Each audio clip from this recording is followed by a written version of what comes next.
형 방송해줘. 영어로 해줘.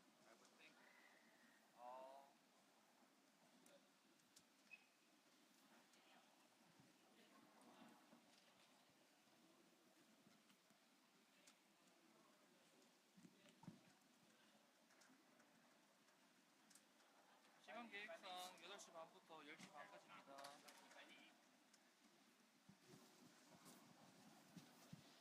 전기가 없나 보자. 전기가 없어. 내가 형이 일조랑. All right, it's 8:30. Well, it's past 8:30, so we'll start the first round of 2x2. If you are competing in 2x2, first groups, so groups 11, 31, 51, 71, please come up to the stage. Also, if you're staffing for the first round or the first groups, please come up to the stage.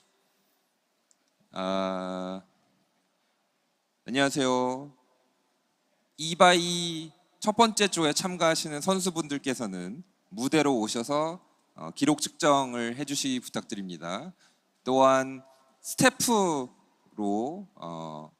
역할이 배정돼 있으신 분들도 무대로 오셔서 스태프 역할을 수행을 부탁드리겠습니다. 감사합니다.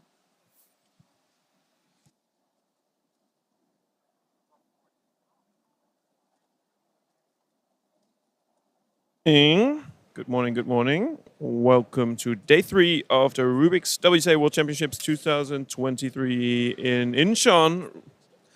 Welcome, welcome. I'm Eric Arkesdijk. Next to me, OJ, hello.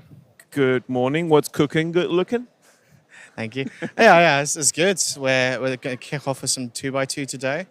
Love a bit of 2x2. Also, if you are competing in multi-blind, if you pass the cutoff for multi-blind, and if you are doing attempt 2 of multi-blind, you have until 9:30 to submit your cubes. So please head over to the side stage and submit your cubes as soon as possible.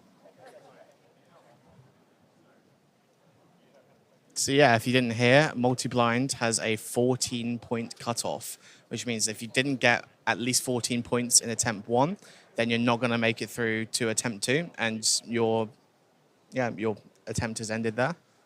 And as we know, Graham Siggins, the world record holder and former world champion, DNF'd the first attempt, and so he will not be doing the second attempt, which means he's out of the running. That's true. That's true. So 11 people DNF'd, and then there's a lot of people who didn't make the cutoff. Let's see how many did. Like about 18 About people. 19 people made it. No, I think. 19 is 12 Oh, points. you're correct. Yeah, 18 people got 14 points or more. So there'll be at most 18 people in this next attempt of multi-blind. So while the competitors for multi-blind are going to present their cubes to be scrambled at the scrambling area, the stage is currently getting ready for the first round of 2x2. The first round of 2x2 in which many people will compete. There's probably going to be even more people here than yesterday because today is the first day that we'll have the main event 3x3.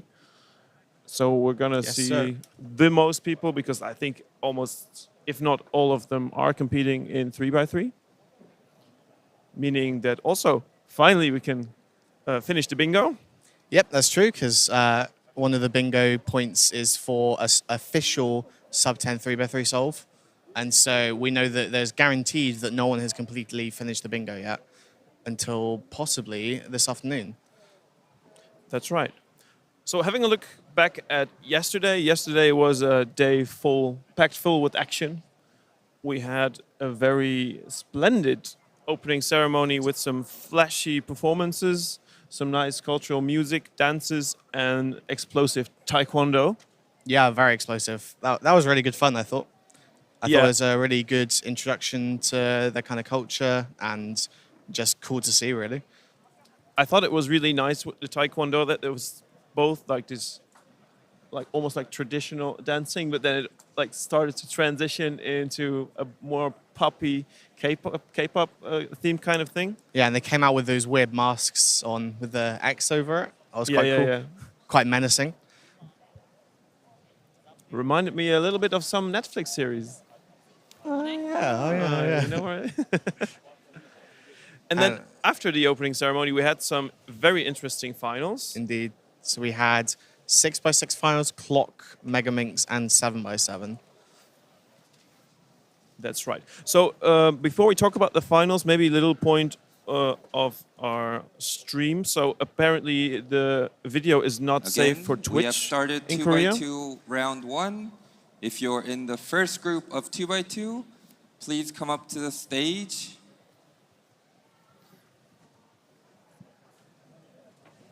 Yeah, that's correct. So 2 by 1라운드를 시작하였습니다. Yeah, 첫 I 번째 knew 조에 it. 참가하시는 선수분들께서는 무대로 오셔서 큐브를 제출하시고 대기해 주시면 되겠습니다. 감사합니다. So Twitch in Korea doesn't save the VODs. However, the VOD will be saved on the KCCU YouTube channel, which is another place we were streaming it yesterday, another place we're still streaming it today. We did unfortunately cut off the very end of the stream. It was after Max's last 7x7 solve, but before the end of 7x7. However, we will be cutting the stream today so that it will get the entire stream in place. That's right. So on YouTube, it will be split into 2 streams today. One before lunch, one after lunch. And if all fails, we still have the hard footage saved by our camera team. So no worries. You will be able to watch it back afterwards. So starting off with the 6x6 finals, they were very, very close. They were very exciting. Yeah, so I think everyone was thinking that Max would probably come first, at least podium. And yeah, he came 6th. That's right. He didn't pop. I didn't see any particular solve where he messed up. It was also really hard to see the solves, considering usually all of the people are basically solving under the table. Yep. But yeah, his mean is a 124.21. It's only 2 seconds, or not even 2 seconds, behind number 3, our first podium, Songdo Nam, our local hero. Yeah, it's very tight between 2nd and 7th, really. Indeed. Only 3 seconds or so. So Taman won with a mean of 115, very strong, and then 5 seconds ahead of the crowd, which is incredible.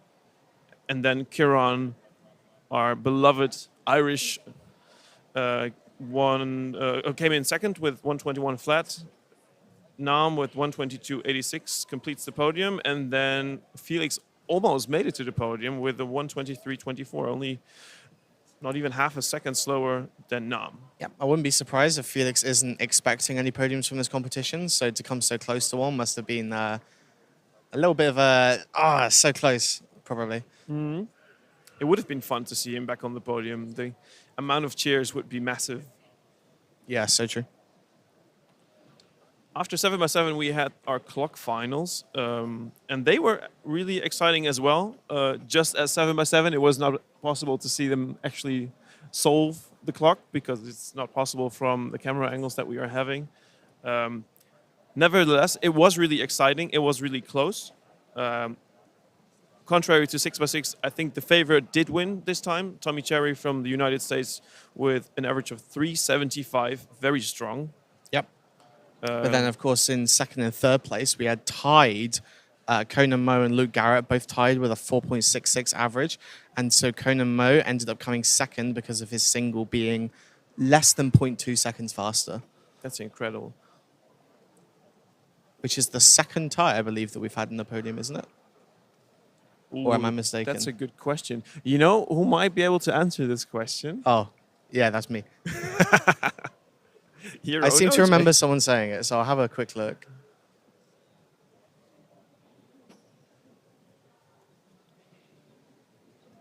So after clock, we had Megaminx. Megaminx still my favorite event personally. I still think it's the aesthetically most pleasing puzzle to look at. Oh, I remember what happened now. It's not that there was a tie, it's that there was a 0.01 second difference Yeah, between second and third place again in Megaminx. exactly. So again, just like in 6x6, the favorite did not win. He did come to the podium this time. So Leandro Martin Lopez from Argentina came in second. And Yeah, Tristan, it looks like he started off with a not great time of 34, and then probably the pressure just got to him at the very end and got a 31, which is, of course, counting. yeah, horrible time, 31 for Megaminx. The winner, Tristan Chua Yong from Singapore, had a very nice average, 29.25. He also started off badly, just as Leandro, with a 34. But then on the last solve, he did a 30, not a 31, and that made a difference. And then, yeah, we got Alexandra Vucic, apologies for the pronunciation, from New Zealand, and he got the OCR average and single. So he got OCR 29.68 average and 26.00 single. And so that placed him third. And Nicholas Nyang, as we were literally just talking about yesterday, about rounds where he's not come first. Before this competition, there were only 3 rounds he'd ever not come first in, and now he came fourth in the final. Yeah, that's surprising. I had Nicholas pegged to be like spot number 2, 3, at least be on the podium. Still a strong performance, sub 30 average, but it wasn't enough to make it onto the podium. Yeah, he came second in round 2, so he'll definitely be disappointed with that. Sorry, second in round 1. Ooh, a 0.99 single for the person on yellow stage. On the stage, we have 2x2 round 1.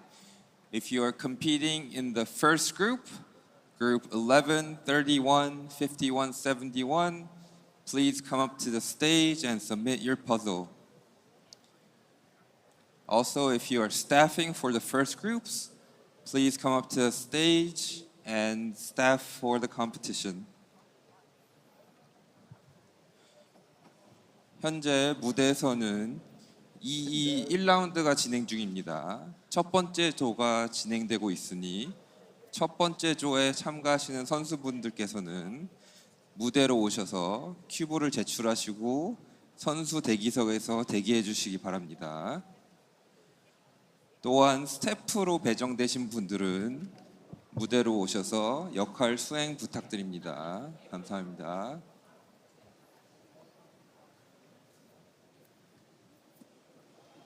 Here we have Zain Kanani, probably the favorite for 2x2. Actually, he is the favorite for 2x2 according to the polls. There was a prediction game going on, and I think he got about at least 90% of the votes. I already saw a 2.0 solve from him. Let's see what he gets on this one. Inspecting probably at least 6 solutions. Then picks the correct one in his eyes, or the fastest one, maybe not even the most efficient one, but the fastest one. And then just a matter of executing it. 176 and a head shake.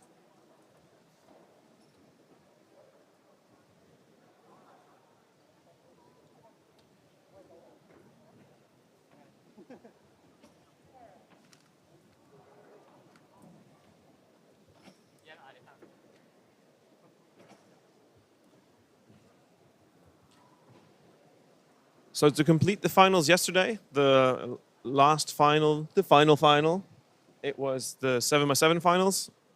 Obviously, Max Park being the favorite for this one as well. This time he owed up to his reputation, didn't disappoint. Yep, definitely redeemed himself after 6 finals. Very strong solving of him. 9 seconds ahead of second place, which was Timon Kolozinski. Exactly. So behind Max, it was really tight. So places 2 to 5 are only separated by a second every time. So it's 155 from Timon Kolozinski from Poland, Lim Hung from Malaysia with 156. Then in 4th place, Kiran with 157. And in 5th place, Do Kwon Hung from Vietnam with 158. Then there's a gap. There's no 159 averages, and it will continue then from 6th place, Song Yuk Nam with a 2 flat, and then even it continues. Dongso Park from Korea as well, 201. Yeah. And then Felix in 8th, so not nearly as good as his 6x6 performance, relatively speaking. True, yeah.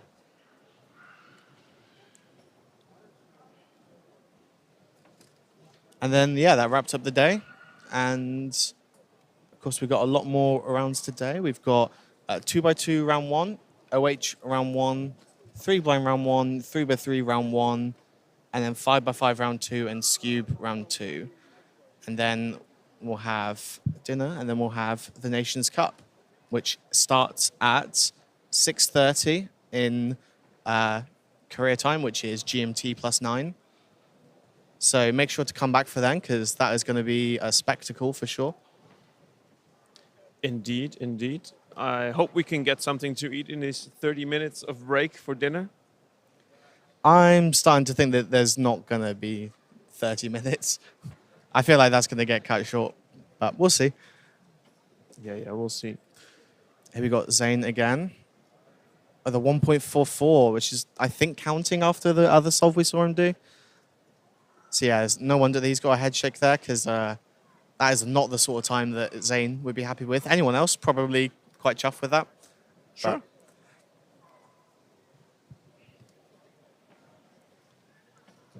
So it looks like to be We are Zayn has wrapping one up attempt the left. first group of 2x2. So we are now calling group 2 as well. So if you are in group 12, 32, 52, or 72, please submit your puzzles. Come to the backstage.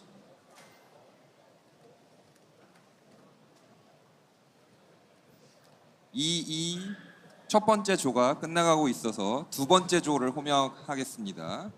두 번째 조에 참가하시는 선수분들께서는 무대로 오셔서 큐브를 서밋하시고 큐브를 제출해 주시고 무대 뒤쪽에서 대기해 주시면 되겠습니다.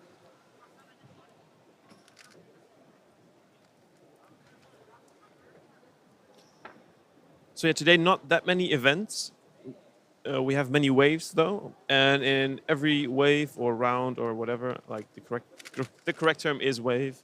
You can almost every time see one of the top cubers compete. The top cubers have been spread out across of the grouping, across the stages. So there's always something interesting to see. So and we'll be trying our best to focus in on those people where we can, and also talk about them a bit ourselves as commentators. exactly. So on the bottom left, Zayn for his last and final solve. Let's see if he can make that 133 Also, count. if you are competing in multi-blind attempt 2, please submit your puzzles. Go to the go to the side rooms and please submit your puzzles. Another announcement, if you are a senior cuber, if you are a cuber of age 40 or above, at 5 o'clock, they will be taking a group photo outside of Hall 4 in front of the photo wall. So if you are a senior cuber of age 40 or above, and if you want to be in the group photo, please go to the photo wall outside the venue at 5 o'clock. That was Zayn just finishing off his average with a 2.3. He's definitely going to be disappointed with that one. Yeah, should be okay for the next round. Oh, for sure. But yeah, I don't know. Yeah, what do you reckon his goal would have been for round one? Like just to see whether he can perform under the pressure of the world stage? Sure. I mean, That'd be a good idea. He has competed in other events before, obviously, but every event is a little bit different from your mindset, I think, especially for your main events, which 2x2 is certainly one of his main events. And there'll be a lot of, maybe not pressure, just a lot of expectation on him to do well in 2x2. Yeah. He is by far the best in the world at the moment, which is, I thought, was going to be unheard of for 2x2, to be honest. I feel like only a few years ago, the top results were so close together and it was always anyone's game. And I feel like Zayn's the first person in years to have actually dominated the event. That's right.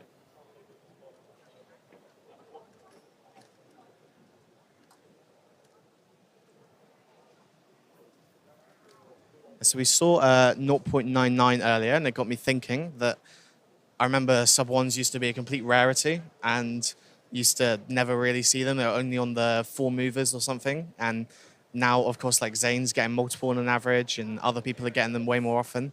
And so I did a quick stat for it. The most sub-1s at competition was at Mid-Atlantic Championship 2023. There were 17 sub-1s set by 7 different people. So it's not even like they all just got the same scramble.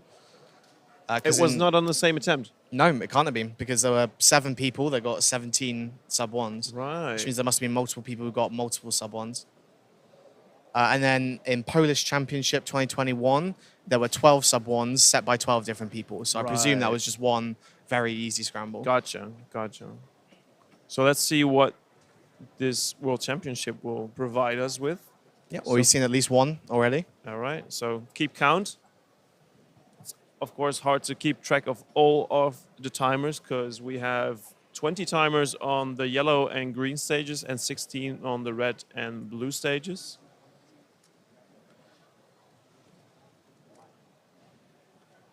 Which by my calculation puts us at 72 timers in total, which is a lot. I'm impressed. Thank you. Standard UK competition would have 24 timers, so that's almost, or is it 3 times as much? Yeah, it is 3 times as much. Cool. Here on the yellow stage, Anthony Paterakis from the Netherlands. Although the red T-shirt. Although he did carry the Greek flag yesterday. I didn't notice that. Yeah, previously he did compete for Greece. He is, of course, a former champion of 2x2. And he still has some chances, obviously, to do well at this World Championship. Yep, 2x2 is such a short and volatile event that I think that anyone at the top could win it. And he's definitely one of the people at the top, so he's definitely in with a shot, I think.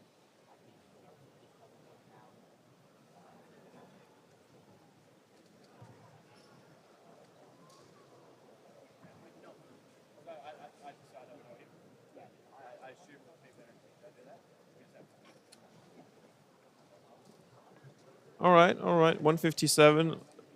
Very small lockup in the middle of his solve, but it was not too bad. Yeah, I feel like in 2x2, any small lockup, you're going to see a little grimace on their face. Yeah. Because to be fair, a small lockup, huge time difference when it comes to 2x2.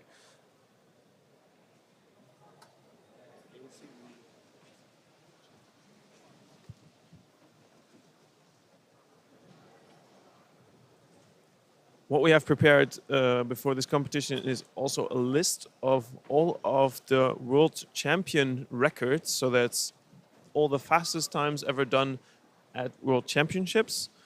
Almost all of these records are done at the previous one in Melbourne, 2019, because we hadn't had a championship in 2021, unfortunately.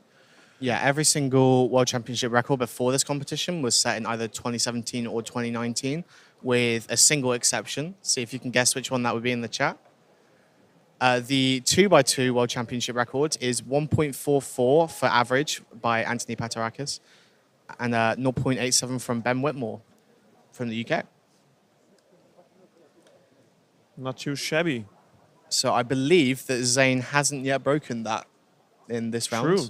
Maybe someone else will, because I think 1.44 is very achievable for some of the fastest solvers. Yeah, we can run the code again after this round, or after the first rounds of all of the events, maybe. Yep. Otherwise, I've been trying to keep up to date. I didn't add in the finals from yesterday, but almost all of the records from this year are currently beating the records from 2019 and 2017. The only exceptions are for blind. We have guaranteed. Stanley got a 111 rather than 108, which is his record from 2019. And currently, Krzysztof Boba got that is a 46-point multi, which On the doesn't stage, beat we are the doing 47. 2x2, group 2. If you're in group 12, 32, 52, 72, please submit your puzzles. 무대에서는 현재 2-2를 진행하고 있습니다.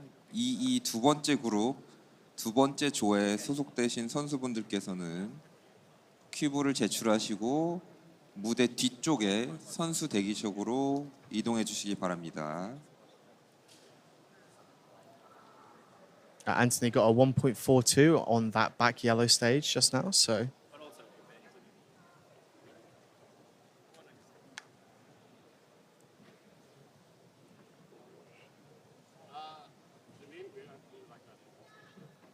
Nicholas Archer from the UK also had a 176 average.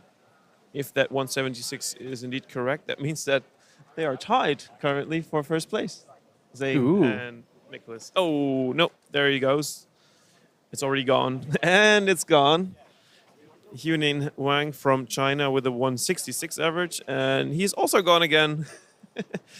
Alexei Svetkov with an average of 146 is now in first place. It looks like Kyle Santucci got 0.58 NR on the first attempt. It looks like that first scramble must have been good because we've got a few sub ones. Alexei also got a 0.71 and a 0.99 on Sol 4. I think that was the one that we saw maybe. Ah. So he got 2 sub ones and 1 average. Pretty impressive.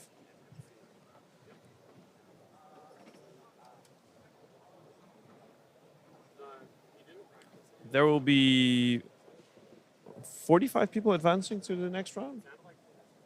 No, that can't be right. 80, I think. No, it's Is top 200 advanced to round 2. Oh, yeah. It's says because it of on the screen.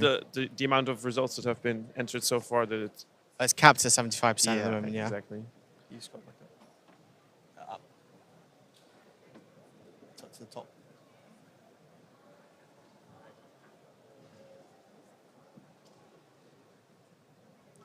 So currently, the first place has a 1.46 average, which is not yet a World Championship record.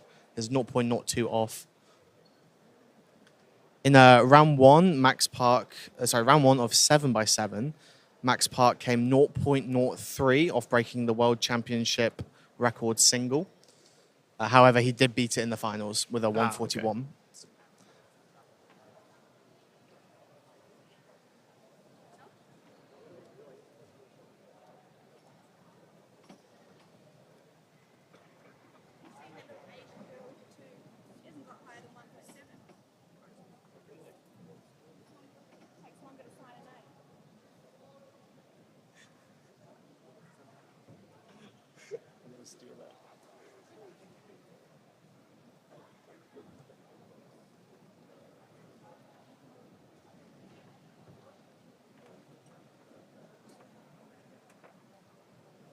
Looks like Anthony did another solve. Unfortunately, this one is off camera. So for the yellow and green stages, we have 2 fixed cameras.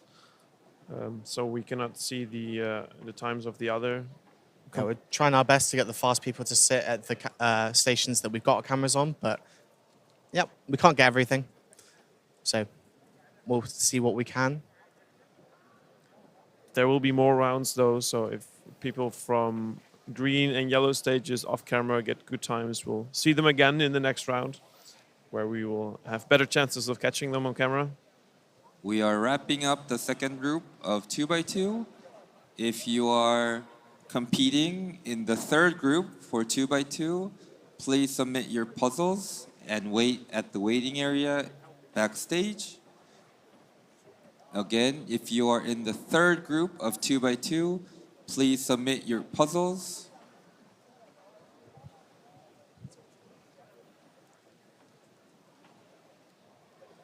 두 번째 조가 마무리되고 있습니다. 세 번째 조에 소속된 선수들께서는 퍼즐을 제출하시고 무대 뒤쪽으로 이동해 주시기 바랍니다. 세 번째 조에 소속되신 선수분들은 무대 뒤쪽으로 오셔서 퍼즐을 제출하시고 대기해 주시기 바랍니다. Okay, so that's group 3 of 2x2 has just been called, or wave 3, should I say? And that is me, so I'm going to be competing on the yellow stage now. 멀티 블라인드 2회 시도하시는 분들은 회의실로 이동해 주셔서 퍼즐을 제출해 주시기 바랍니다. If you are competing in multi-blindfold attempt 2, please go to the side rooms and submit your puzzles.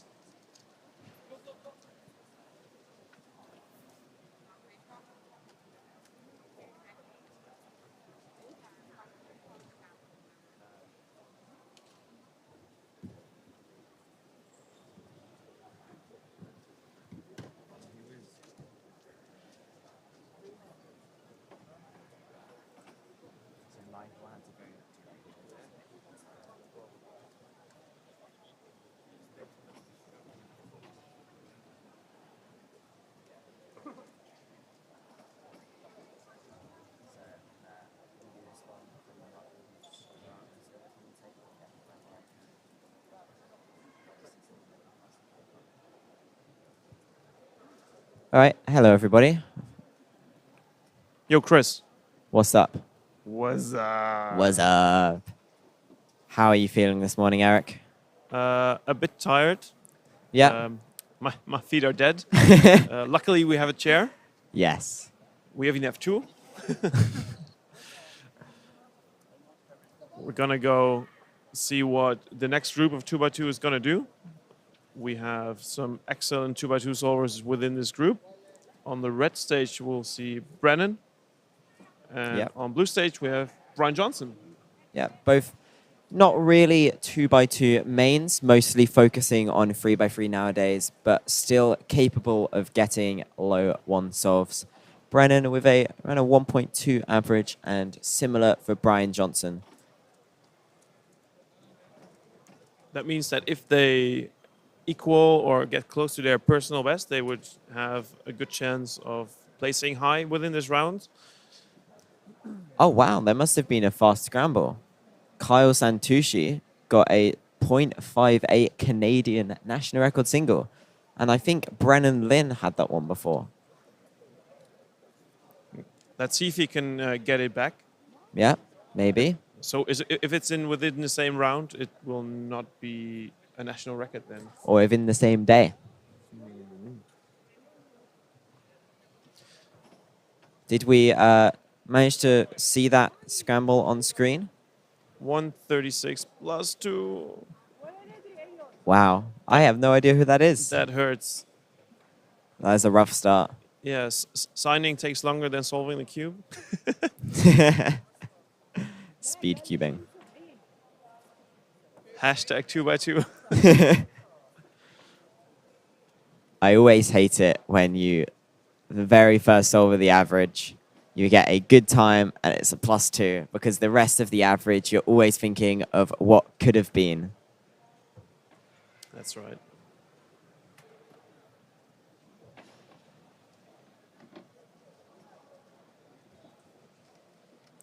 We've got our very own Oliver Wheat on the yellow stage, solving in the back there. Let's go. Let's see what he can get.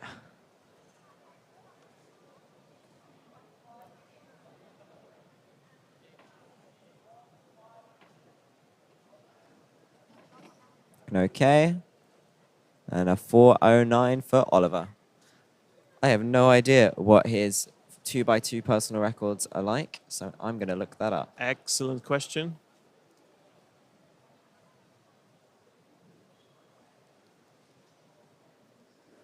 All right, he's got a 3.6 official average, so not going to be, first solve, not sub his PR, but you never know.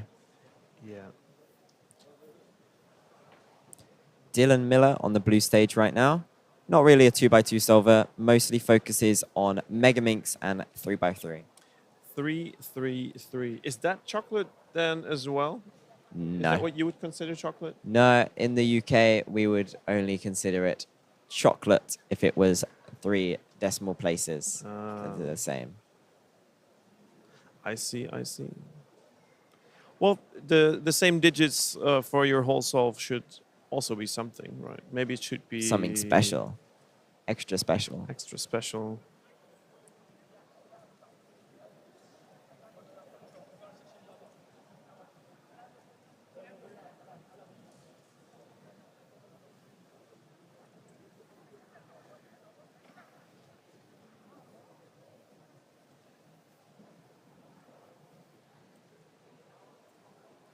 Chris, what was your favorite moment of yesterday? That is a very tough question. In those finals, I had a lot of my friends competing, and it was an emotional roller coaster for me. But I think 6x6 finals is probably up there. Seeing Timon, a good friend of mine, surprisingly take the win, with Kieran, another good friend of mine, taking second, was very nice to see. And Felix, only just narrowly missing that podium Yeah. by half a second. That was a good one. Only a second, not even a second, actually. I spent some time with him in the start of the year or late last year. And back then he was saying his goal for the World Championships was to get a podium. Our own Oliver with a better time this time, 294. Very solid. Good job.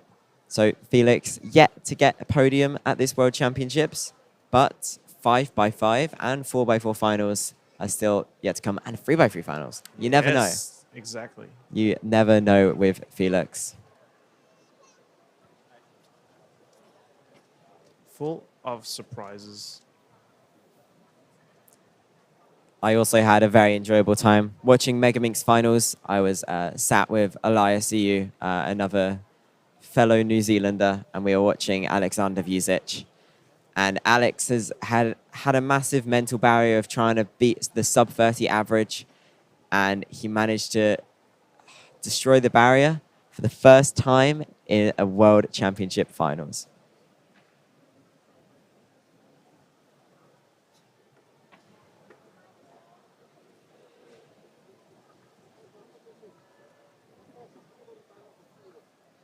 On the green stage, front left, Kevin Gerhardt with a 167. Former 2x2 world record holder, actually. Yeah. I believe he had around a 145 average a few years back. On top right, Arisanda Su. Good badminton player. 506 with a penalty. And OJ with a 588. I think that was the last person solve, actually. That's not very nice. Top right, Brian Johnson. 147. Smiles all around, so he seems to be satisfied with that solve. Or very disappointed, and he's trying to laugh it off. OJ making a bit of a mistake and getting a 7.1.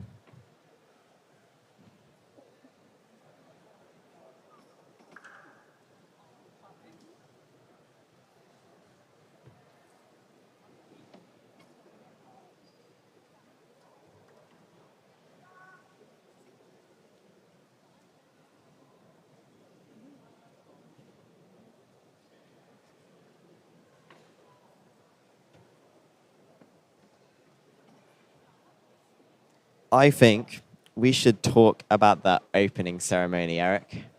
I would love to talk about that all day. It was amazing. I was not expecting that much talent to be here in a world championship venue that wasn't cubing talent. The vibes, I thought the vibes were pretty good. Everybody was just kind of shocked as to what we were watching. If any of you in chat want to watch this back, if you go onto the KCCU YouTube, where we are also streaming this on the channel page, on prior streams, you can find that.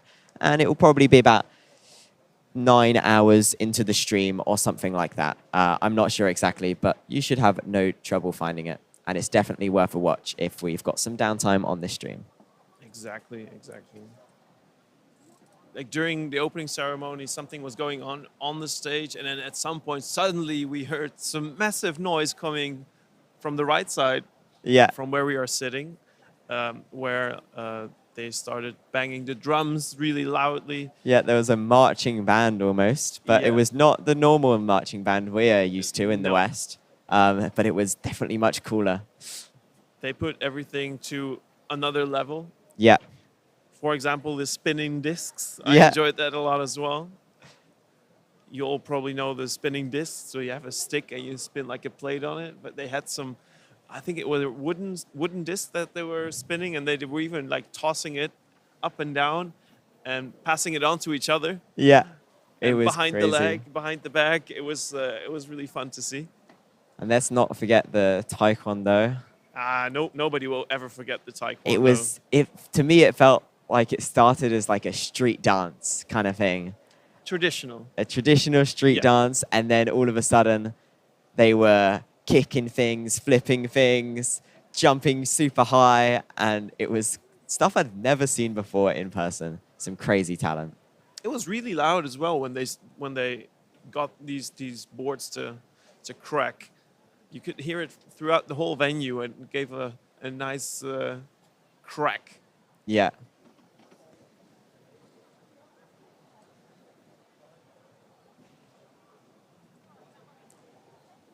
Brennan Lin with a 162 on that solve.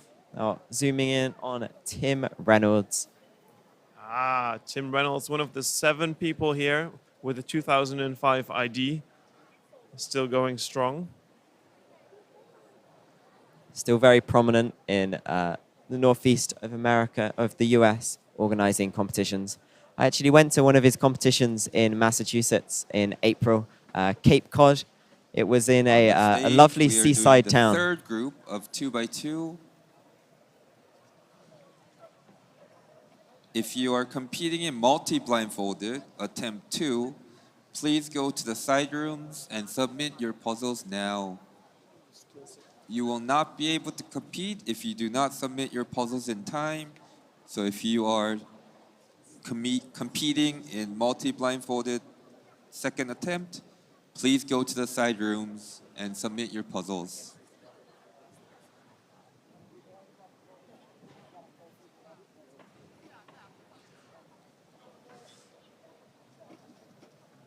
Oh, this is also one for the bingo, by the way. Brian Johnson rocking the head cam. Oh, yeah? Where is our bingo sheet? Did we lose it? Yeah. Didn't you memorize it?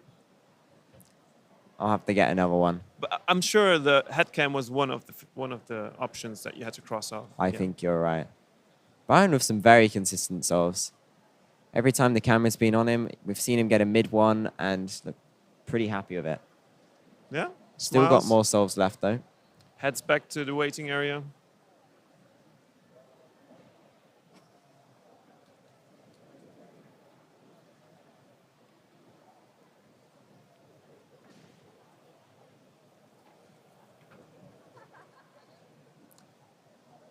Elijah Brown, notably a pyramid solver, getting a 146 and looking a little bit frustrated.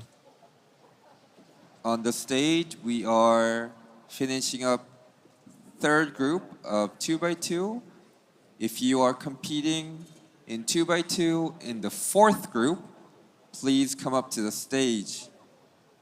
Again, if you are group 14, 34, Oh, Jody, no. 54, A 102 or plus 2. 74, please come to the stage. Jody is the current Submit 2 your by 2 puzzle Oceanic. and wait in the competitor area.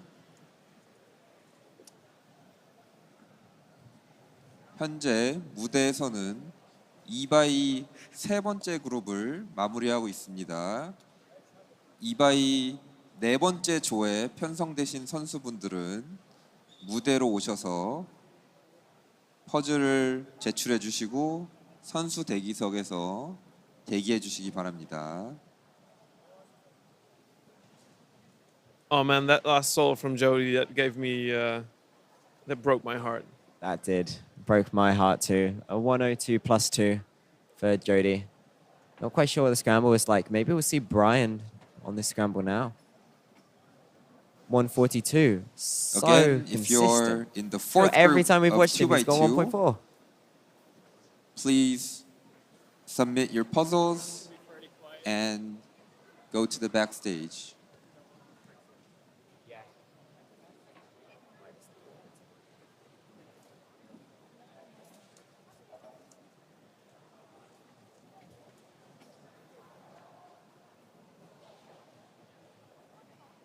I wonder what the solution was from Jody. It looked really short. Maybe maybe he can remember and give it to us. See if we find it. Yeah, it seems as if not many other people found that solution. Here he is again.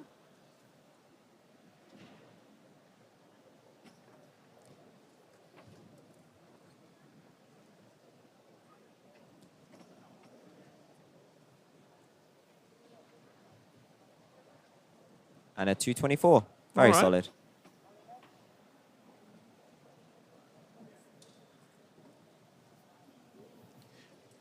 So according to our information, the group after this group will have many fast people, amongst with Luke Garrett, Ruhang, Felix, and Mr. Bashutkin.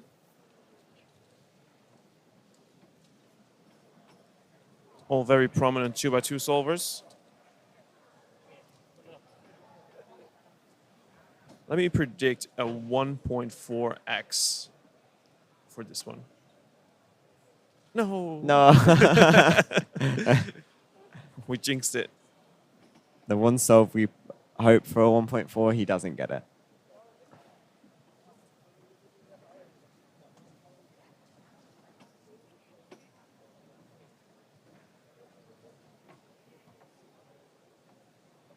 $175 for Kartula from Estonia. I believe he's the current 3x3 national record holder from Estonia. I know he has a lot of issues handling nerves in competition, performing a lot better at home than he does here. Hopefully he can pull out some good solves later in 3x3 round 1. Having a look at the live results, previously we had Alexei Tsetkov with a 146 average with this counting 0.99 that we talked about earlier.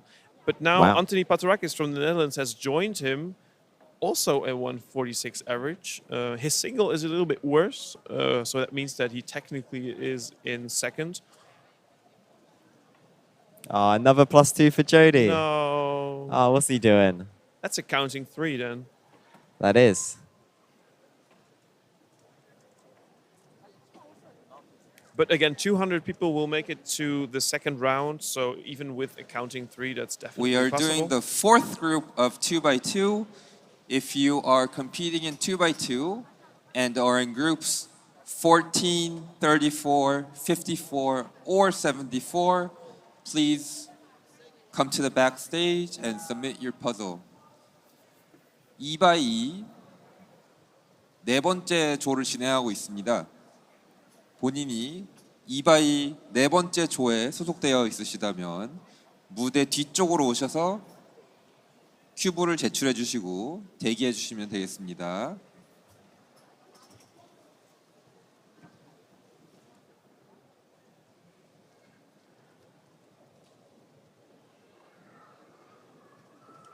Heading back towards the commentary booth. Hello, Jody. Jody Brewster himself. the +2 king. Yeah. Yeah, we talked about those a lot. What happens on the 104 +2? Is the round over yet?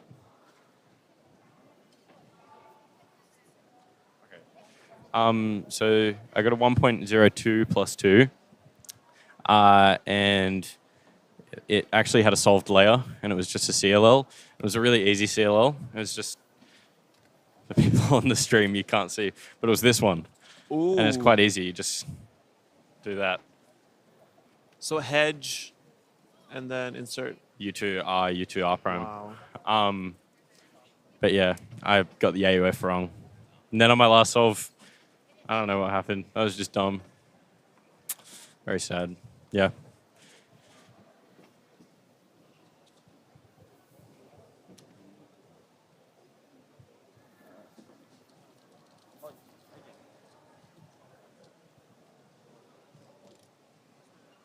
On the bottom left, Bernard Brodowski, a well-known cuber. He's not the fastest, though, apparently.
All right, we've now got Jody Brewster and Chris Mills in the commentary booth, ready to watch some 2x2 solves.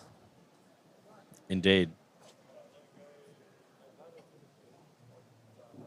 This is going to be a pretty quiet group. We might see a few ones here and there, but for the most part, we're just going to be preparing for the next group, which has quite a few notable people in. In the next group, we'll have Luke Garrett competing on the yellow stage, both Ruhang and Felix competing on the red stage, and Alexander Bashutkin competing on the green stage.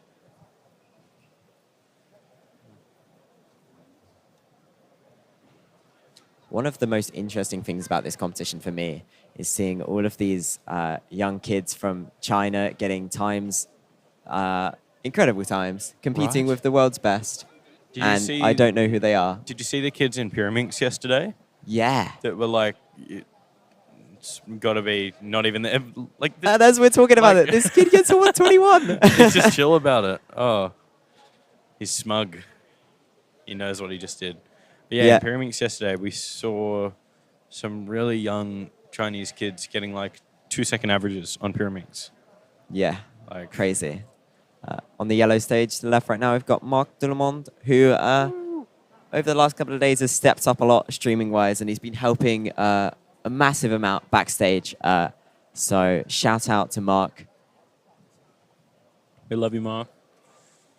Up on the blue stage, we've got the number 1 seed for Pyraminx, Sebastian Lee, getting a 2.33. Former Oceanic record holder. He lost his record yesterday to Jasper Murray, who got a 152 average in a competition in Dunedin in the south of New Zealand. It's very close at the top of Pyrrha. There's loads of people with a 1.5x average now, but Ezra Shear just edging it out with a 151 world record average. Sadly, he's not here at the competition, but we've still got a lot of top pyramid solvers and possibility for world records in future rounds. He's definitely still edging, though.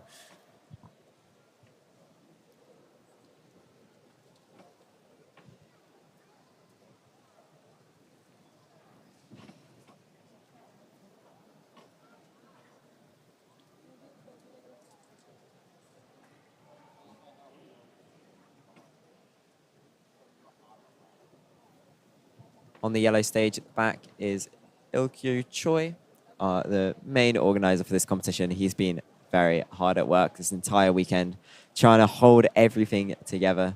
And for the most part, he's doing a pretty good job. And it's great to see him get the chance to compete as well. All right, red stage. It's another Team China competitor. They We're going to have to probably learn be these. super fast. We're We'll gonna have to learn these names. Learn these names at some point. Hey. Well, in a year, they'll all be way ahead of us anyway. Oh, they already are pretty much. Opting to stand up due to quite Shortness. low chair and also being quite short. 2.4. Very, very Solid. good. Yeah.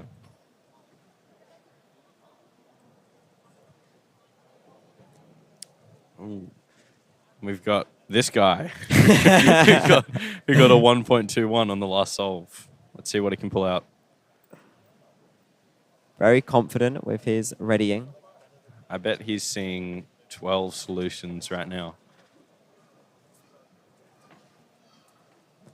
Wow. Oh, looked like he did anti-CLL there. So set up to R2, F2, R2. Looks like maybe he didn't manage to one-look that whole solve, hence the bit of the disappointment at the end. But still, a 2.4 is a very fast solve. We've got Simon Kellum getting a 1.45.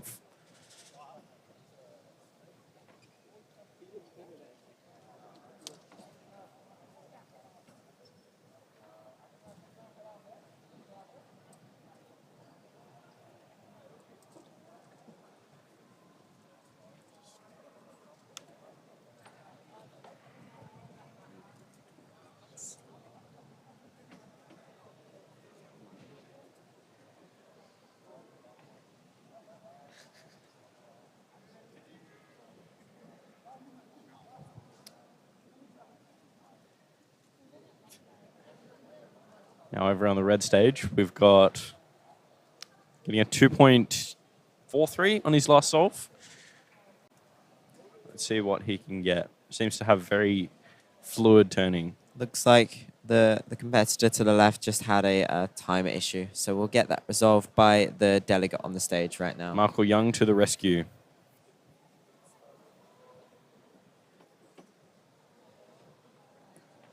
Looks like it's going to be a DNF because he didn't start the timer, which is a shame, but I'm sure he'll manage to pull it back.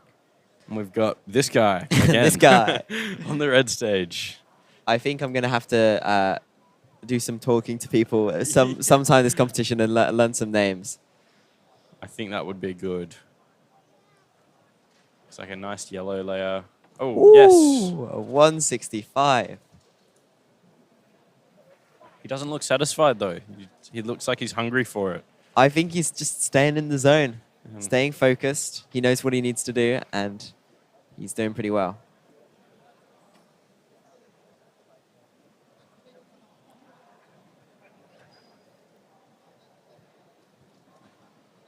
I saw that guy in the pink shirt in my hotel earlier today. I don't know who he is. No way. I think he was in the elevator this morning, actually. I'll have to talk to him later today. Eric has just informed us he is a German Cuba.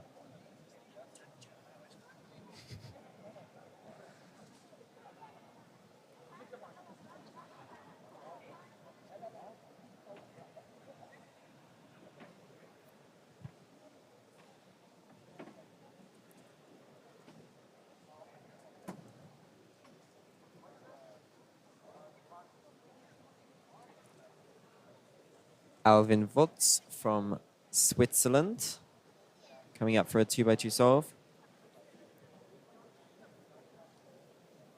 Oh, and a bit of locking there. And that's going to be a 4.09. Looks like he did an X2 or a Z2 or something in that solution. Big rotation and regrip. Oh, we've got Jimmy O on the yellow stage on the right. He's one of my Airbnb mates for this trip. Nice. He actually lived in Tasmania for a while Really? before coming back to do his army service. Who would have thought? Yeah. Very, very cool guy. Simon Kellum on the red stage now. So we get a mid one earlier on. He is very good at both 2x2, Scube, and Pyraminx. And also very good at delegating a lot of competitions. Ooh, and a 3.38.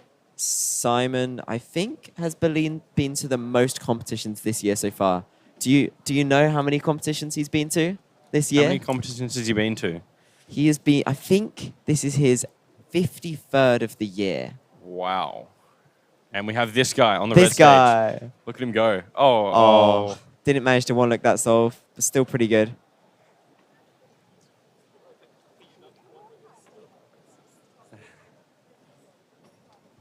Yeah, so Simon Callum. 53 competitions. I think it was 52 or 53, something absolutely absurd, How many considering we're weekends only have in there been August. this year?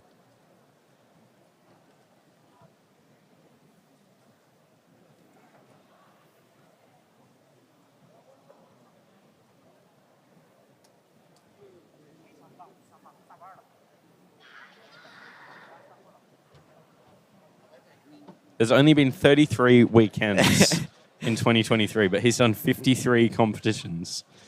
Yeah, That's absolutely 다음은 insane. 5조 앞으로 오셔서 큐브를 제출해 주시면 되겠습니다. Y15, R35, B55, G75 앞으로 오셔서 큐브를 제출해 주시면 되겠습니다. The next is Y15, R35,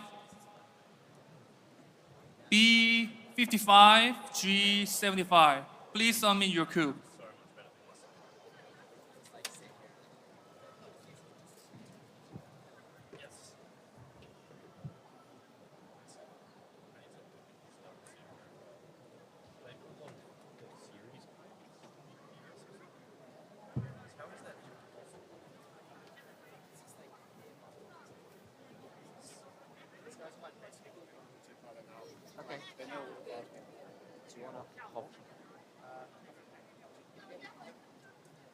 All right, I'm going to hand back over to OJ now and let OJ and Jody have some banter for the next few groups.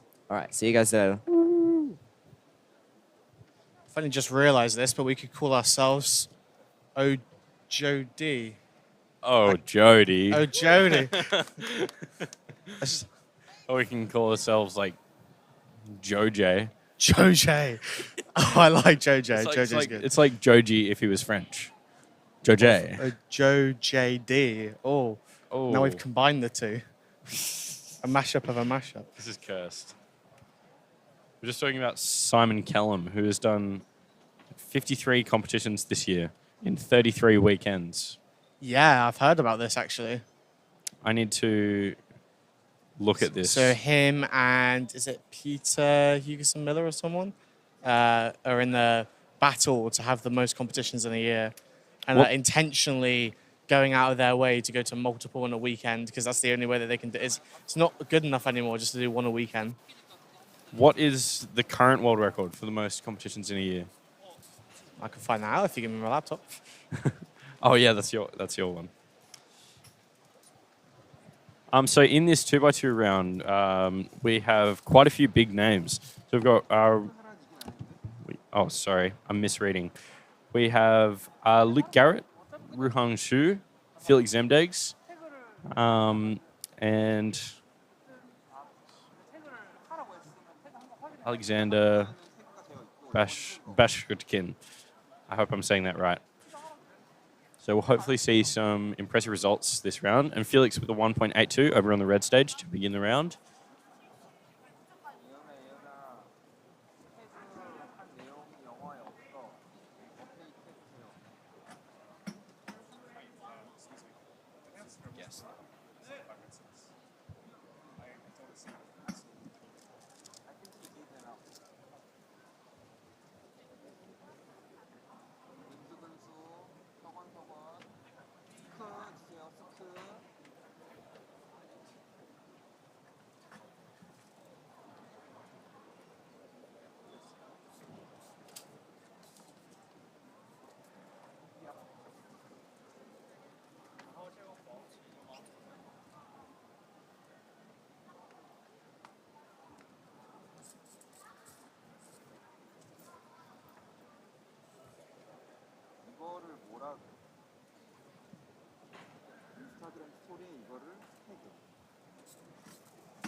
Okay, we have Ruhong Shu on the red stage, preparing for his solve.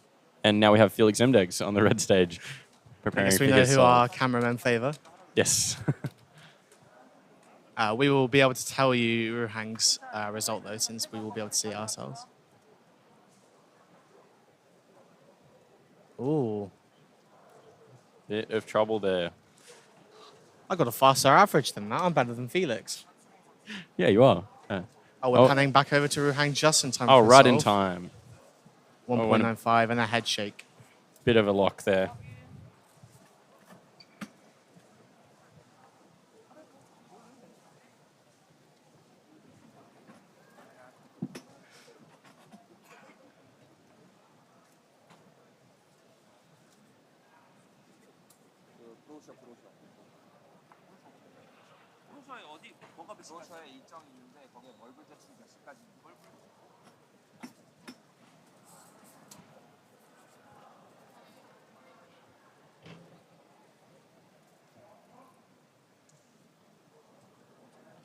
Got a Katakukala on the blue stage with a 2.08.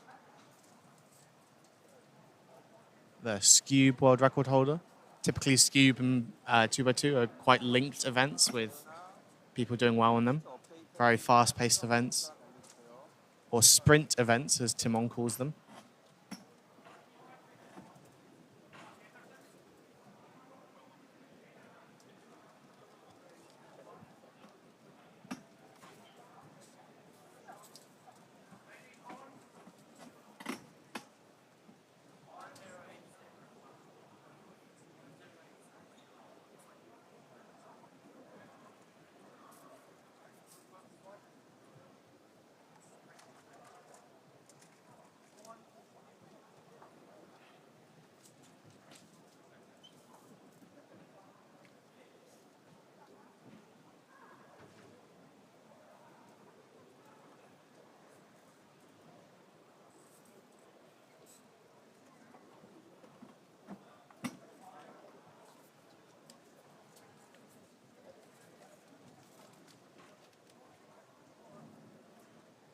Ruhong Shu on the red stage.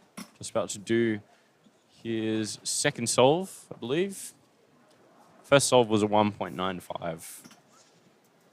On the stage, we are still doing fifth group of 2x2. If you're competing in the fifth group of 2x2, you should be on the stage competing.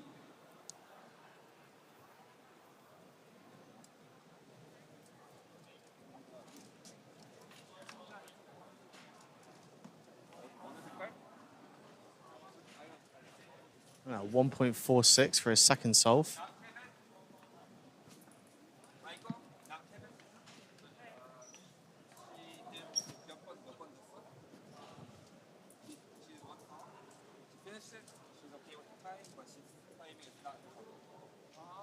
Nico Ronkainen with a 2.45.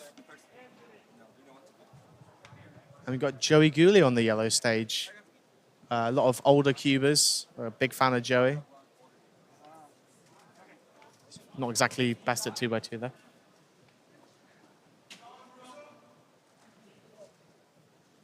현재 무대에서는 5조에 소속된 선수들이 2바이를 재고 있습니다.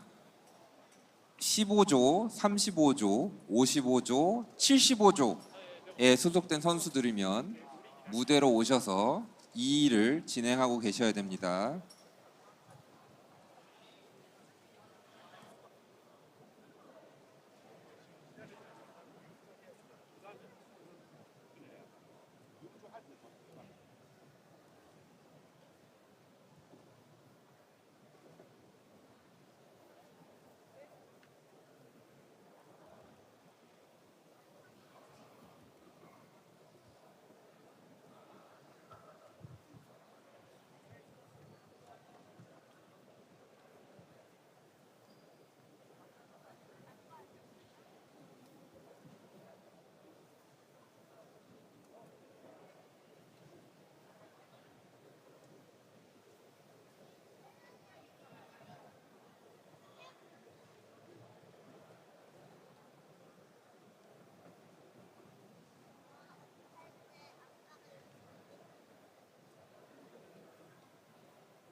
Ruhangshu inspecting for, I believe, his third solve.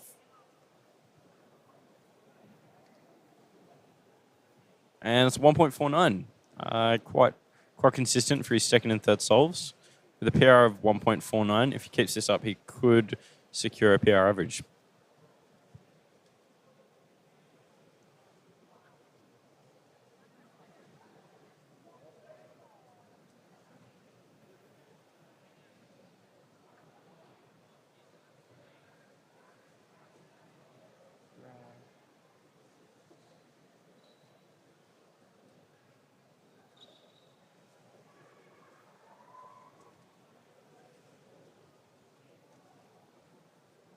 Rasmus stopped deadlifts and solving on the blue stage currently. I believe he's got a sub 1.5 2x2 average, so I hope he can pull out something good. And that's a 1.35, very good from Rasmus. Yeah, Rasmus well known for being a square oneer, but still pretty good in the 2x2 rankings.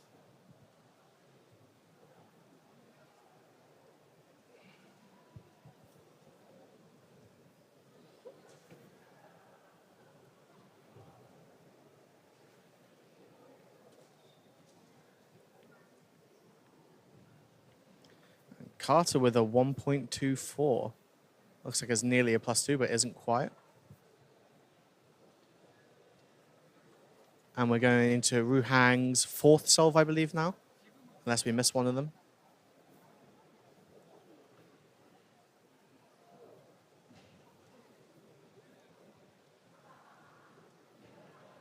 .80. Definitely won't be a PR average, but we'll rank him reasonably highly for this first round.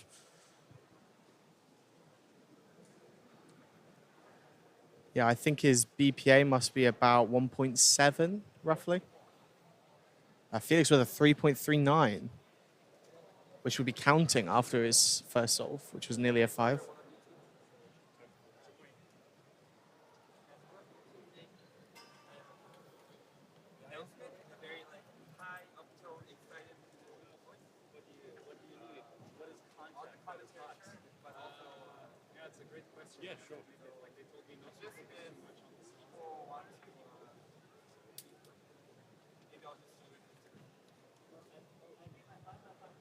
We have a photo booth. It's not very well, people really don't know about it. So they want to do some event. You know, if you take a photo, if you go to the souvenir shop, we'll give you something. Oh, okay. I'm not very good at it. Excited on it. Okay. Yeah. Yeah, sure. Native speaker.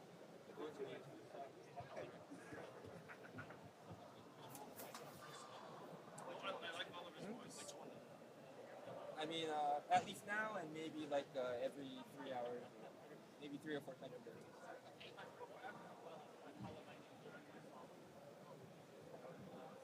I mean, it doesn't have to be word for word.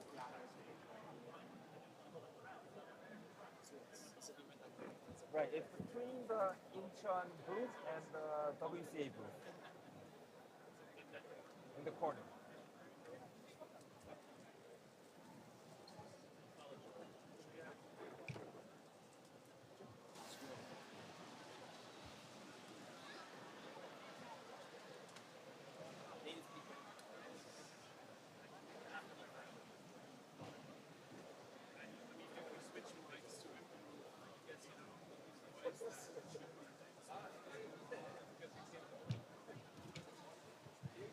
Ruhangshu for his last solve. Let's see what Just he so can that get. everyone knows, we have a photo booth over by the WCA stand. If you go there and get a photo in there, you can get some free merch. Sure, yeah. Thank you.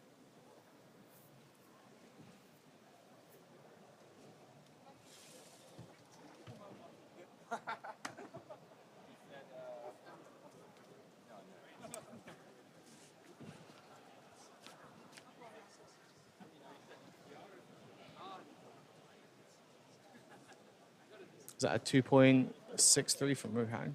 안내 예. 말씀드립니다. 대회장 안과 밖에 포토부스가 있습니다. 인생 내꺼 포토부스에서 사진을 찍어서 인스타그램 스토리에 저희 KCCU를 태그하여 업로드해 주시고 인포메이션에 오셔서 인증을 해주시면 저희 월드 챔피언십 2023 기념 파우치를 한 개 드립니다. 사진 2장당 한 장의 노란 파우치를 드립니다. 모두들 많이 이용해 주시면 감사하겠습니다.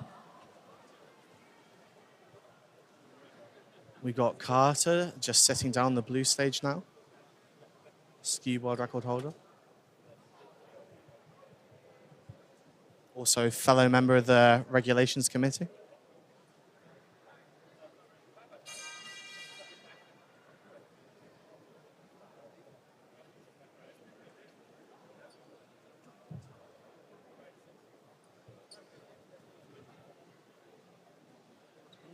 .19, nice. Also had a 1.24 earlier in this average. if Yeah, I'm he correct. did. Yeah, they did. Looking to be going very well.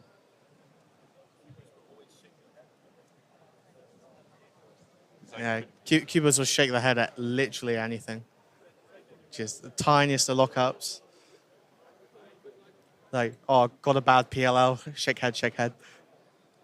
Just beat the world record, shake head, shake head. Could have been better, could have been better. Always could be better.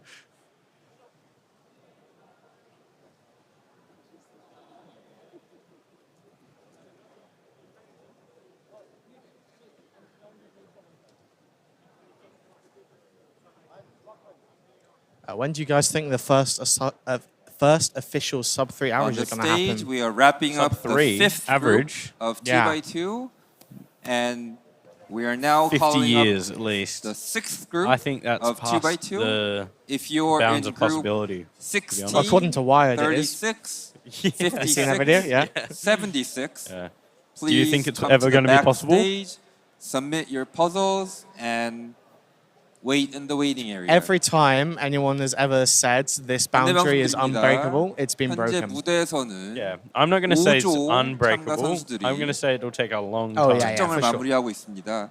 And it'll have to 여섯 be 번째 조에 some crazy new 속해 계신 developments in the 선수들 3x3 method. 16조, Possibly, yeah. 36조, 56조, Or it's been going on for so 76조 long that someone 에 gets 소속돼 있는 5 completely lucky 선수분들은 scrambles. 무대 뒤쪽으로 오셔서 Yeah.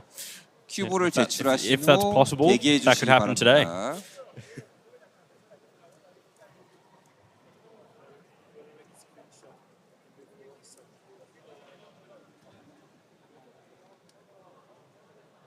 So the only event where I would truly try and put a cap on the world record would be FMC, especially FMC single. Where would you put the cap on that? I've got to eat my words now. I think 15 will be just about possible. I think it'll be a long time before we even see another 16. I would say 13 would be my hard cap. I don't think we'll ever see a 13. Okay. Even Well- with optimal solving, it's something like 1 in, I can't remember, 1,000, 10,000 to get 13. It drops off so much. Yeah, I'm pretty similar. I think that, yeah, the cap would be around 14 because we've seen a 14 move scramble in competition. True, true. I think it was Hiroshima 2018. There was a 14 move findable solution with CFOP. Was that in FMC? No, it was in 3x3. Yeah, well, there you go then, because Yeah. 3x3, you got 5 scrambles per round. Well, no, even more than that, right? 5 scrambles per group, maybe 5 groups per round, 3 or 4 rounds. Yeah, there's a And lot that's more per to it. competition. On the so- stage, we are doing sixth group of It shows the 2 by 14 2. is a possible So findable if you're in thing. groups 16, 36, 56, or 76, please come to the backstage, submit your puzzles, and wait in the waiting area, please. Has anyone gotten a 14 out of competition 현재 yet? 무대에서는 6번째 조가 진행되고 있습니다. 2의 6번째 조가 진행되고 있습니다. 무대 뒤쪽으로 오셔서 큐브를 제출하신 후 대기해 주시면 되겠습니다. 감사합니다.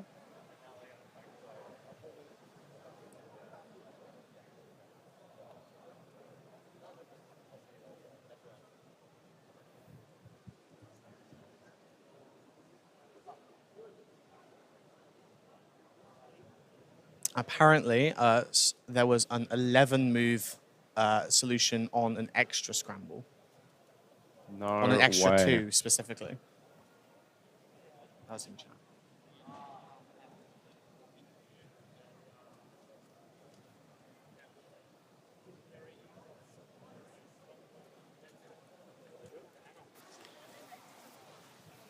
Zeke Mackey looking very fly, and he's actually repping Australian colours right now with the green glasses, gold And yellow earphones. earphones. Yeah. Oh yeah, yellow, not gold.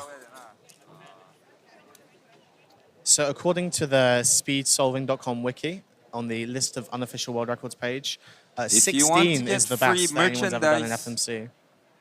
with the By photo 3 people. booth, please bring the physical copy of the printed photo as well.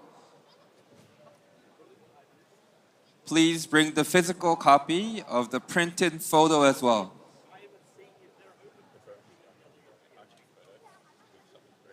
인스타그램 이벤트에 참여하시는 분들은 출력된 사진을 인생네컷 사진을 가지고 인포메이션 데스크로 와주시기 바랍니다. 출력된 인생네컷 사진을 가지고 오셔야 됩니다. So yeah, as I was saying, Sebastiano Tronto, of course, got the official 16, and then Baikang Dong and Guido have also got 16s unofficially. I'm sure that many people must have said that they got a 15 or a 14 or a 9 or something, but they're probably from unreliable sources. So unofficial world Rubik's. records are always hard to verify, which is why they're unofficial. And that's why we do official competitions where you have to sit down with a judge at a station with delegates around, unlike some speedrunning events where you get them literally sitting at home on your computer, and that's the official times. We do it all in official WCA competitions. So in this round, we've got a few big names again. We've got Yihang Wang competing on the yellow stage. Elias EU competing on the red stage. Elias is a former OCR 2x2 average holder, which has since been broken by Phoenix Patterson. But he's held many NRs for New Zealand in the event. We've also got Yo Vishny competing on the blue stage, who is a recently recognized top player with a 1.13 official average, which is the Israeli national record. And is there anyone else? Got Lucas Garon. Oh, Lucas Don't think he's Garon. a 2x2er, but he's on the yellow stage at the moment. Another fellow WRC member.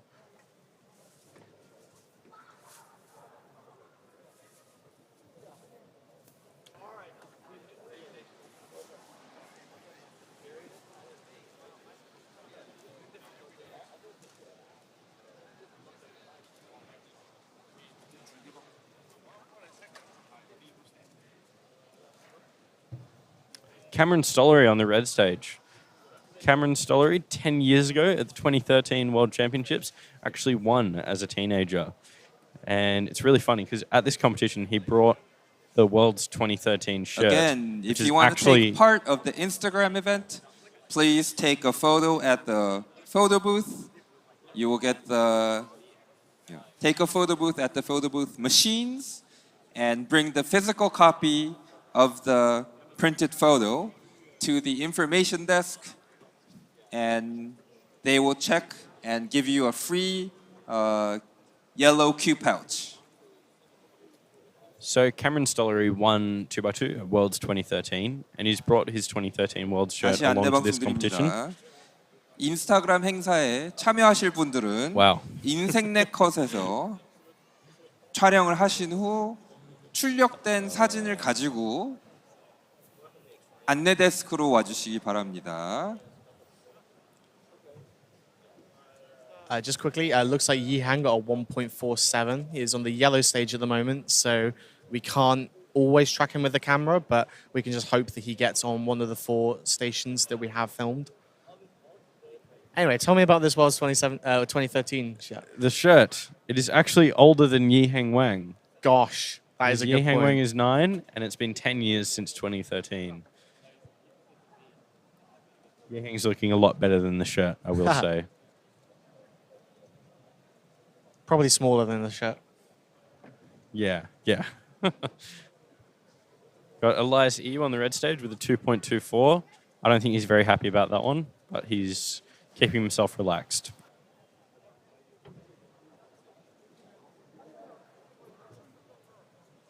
On the yellow stage, we've got Calvin Nielsen, just finishing a 5.54 solve.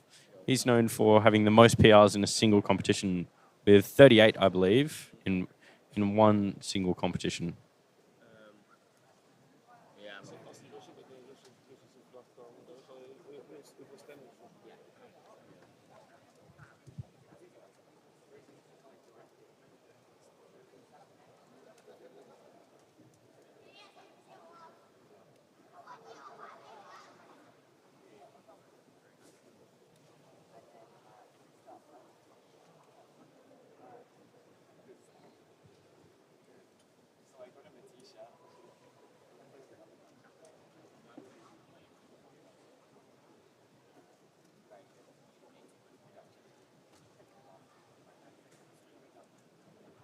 I just had a quick talk to our camera operators to see if we can focus on Yehang when he arrives on the yellow stage. So hopefully we'll see a few more of those. We've also got Hassan Kanani, Zain Kanani's brother, on the red stage. Also very, very good at 2x2 and one of the favourites for square one at this competition. Hassan has a great story behind him with feeling like he was probably in his older brother's shadow with all the world records that Zayn was getting. And then he got his own world record in square one, which has been beaten, but that's still going to be on his profile permanently. So yeah, another group of brothers with world records in different events, like the Hwang Ki brothers. Yeah.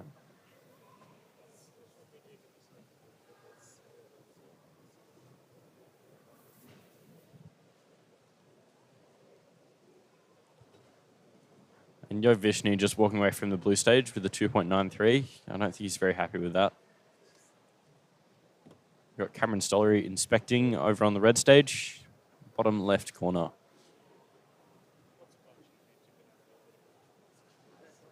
.65 for Cameron. He'll be satisfied with that.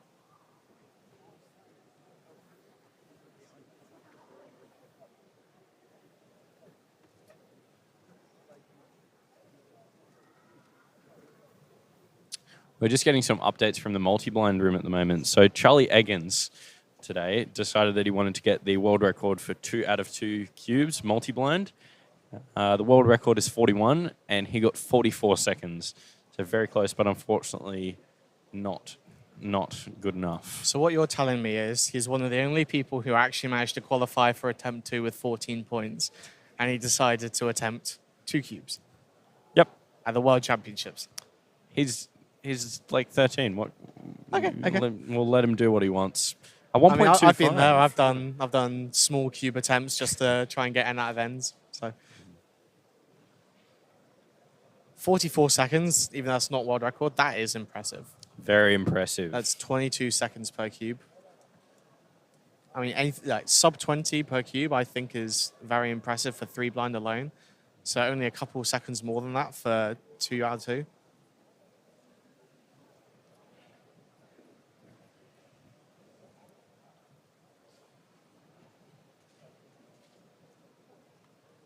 We've got Elias EU sitting down on the red stage, ready to solve, and also On the Avocado. stage, we are wrapping up the 6th group of 2x2 round 1, and we are calling up 7th group of 2x2. If you are in group 17, 37, 57, 77, please come to the backstage, submit your puzzles, and wait in the waiting area. Again, we are calling up the 7th group of 2x2 round 1. 현재 1.35. 무대에서는 6번째 조가 진행되고 있습니다. 곧 마무리될 예정이오니 7번째 그룹에 참가하시는 선수분들 17조, 37조, 57조, 77조에 소속된 선수분들은 무대 뒤쪽으로 오셔서 큐브를 제출하시고 대기해 주시기 바랍니다.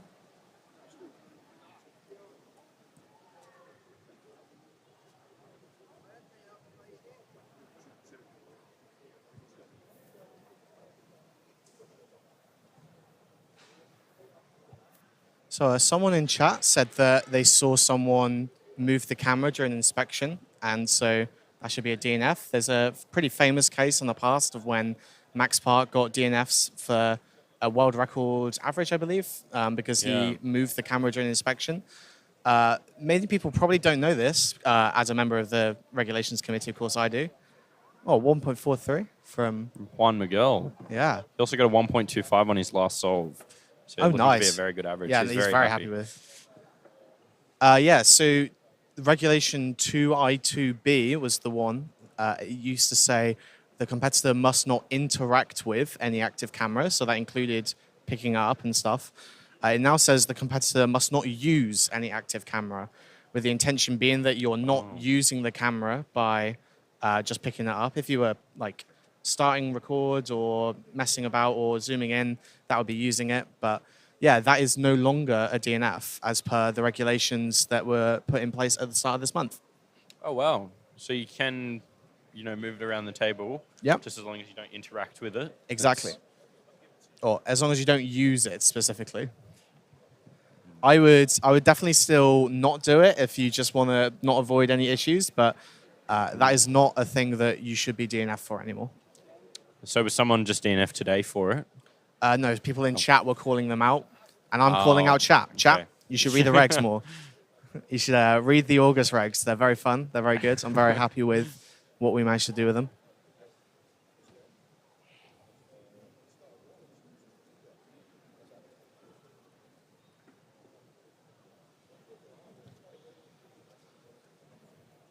This World Championship venue isn't as cool as 2019 was.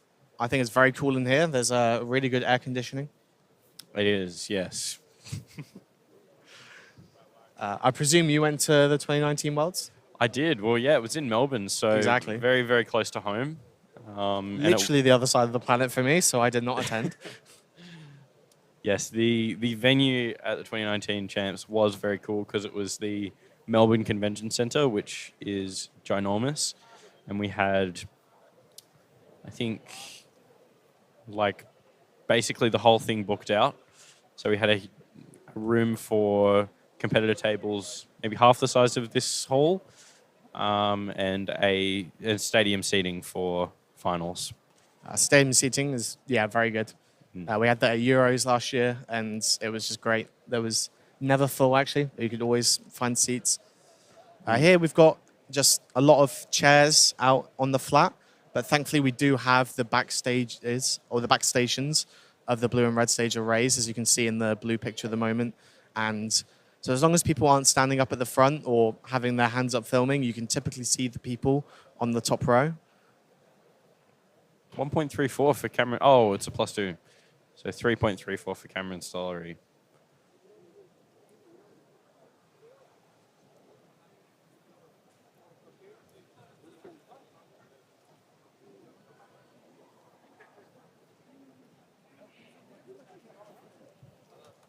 Patrick Cleveland, a fellow Australian, on the green stage, getting a 5.47. I'm not sure how Patrick Cleveland solves a 2x2 because he does use Ru, and you can't do M moves on a 2x2 without rotating. Huh. So Max for OH will be in group Y16 and Patrick in G76. So that is the yellow and the green stages during the last group. Unfortunately, those are the stages that we might miss them on, but we're going to really try and push for the runners to take them to some of the stations that we can see so that we can get a focus on them. And just a reminder, you can see anyone's group that you want on competitiongroups.com. And you can literally just click on whoever you want to see all of their groups for the entire day. You can see my groups if you want. I don't know why you want to. Everyone wants to see your groups.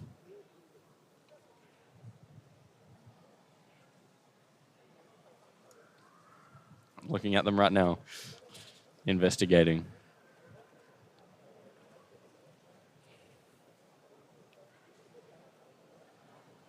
So as the results are flowing in from 2x2, we're seeing Bofan and Zhang in the lead with a 1.35 average, followed by Brennan Lin with a 1.37 average and Luke Garrett with a 1.45 average.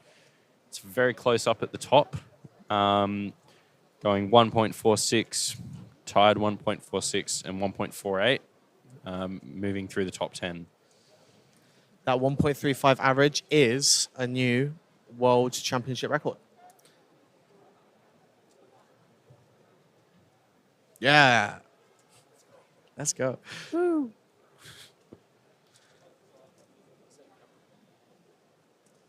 Cameron with a 2.65 to end off after the +2. Did the organizers not consider which stages to place top competitors on? We did give them a list of top competitors and asked them to be on 네, stages we could see. 스태프팀 4번 옐로우 스테이지의 스태프분들은 스태프로 와주시기 바랍니다. 다시 한번 말씀드립니다. 옐로우 스테이지 스태프분들은 옐로우 스테이지로 빨리 와주시기 바랍니다. There was unfortunately a bit of miscommunication there, though, so we have ended up with things like Max on the yellow stage for OH, but we will have everyone on the finals and the semi-finals, I believe, on just the red and blue stages, so we will definitely be able to see them then. Just on round one, we might miss out on a couple of the solves. Just some more news from the multi-blind room. Stanley Chappell has unfortunately DNF'd because apparently he just didn't feel like doing multi today. I can resonate with that. Sometimes you just get into memo and you're behind pace, nothing's sticking in your brain, and you're feeling tired. And sometimes the best thing to do is just give up. And his current result doesn't actually put him on the podium, so I assume he's happy with the podiums that he's already got. He's currently in 5th place with a 43 out of 51 result. I mean, Stanley, not a typical multi-blinder. He's obviously way more focused on 4-blind and 5-blind, but I'm sure that he'll be... I mean, he's still good. Like, the skills are transferable. Very. How many points did he get? It was 35. Respectable.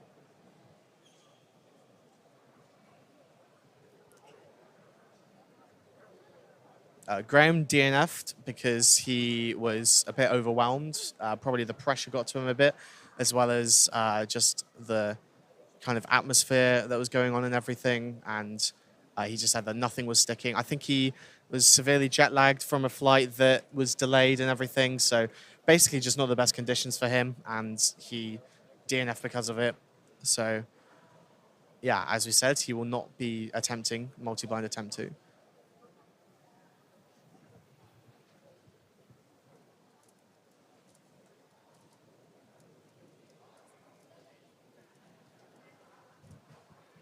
I believe this is Olaf with a 2.6 on 2x2. Not very happy with that.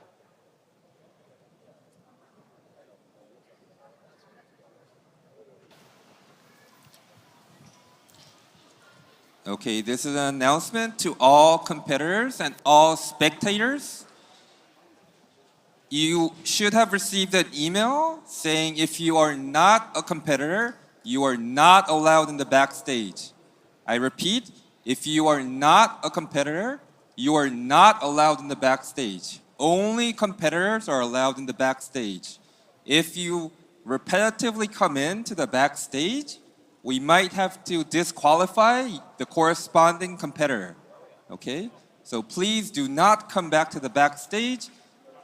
It is very crowded and we are trying to avoid, or we're trying our best to make it safe for everybody.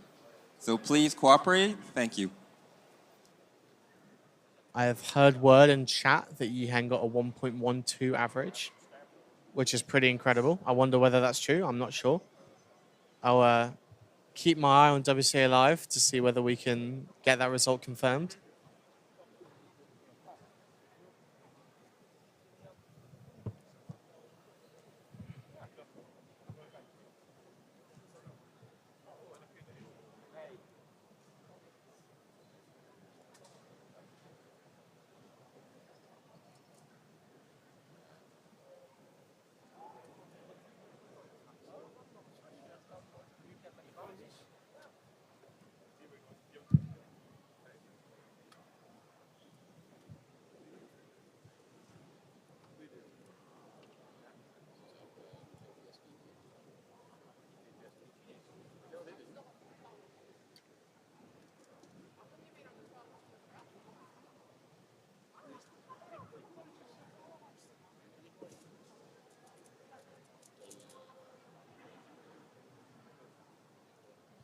So we're currently on group or wave 7. Ooh, 1.24. I don't know how he can see with that hairdo. Now, I know you guys are big fans of a certain Timon Kozhinski. He will be in the next wave of 2x2. He will be on the blue stage.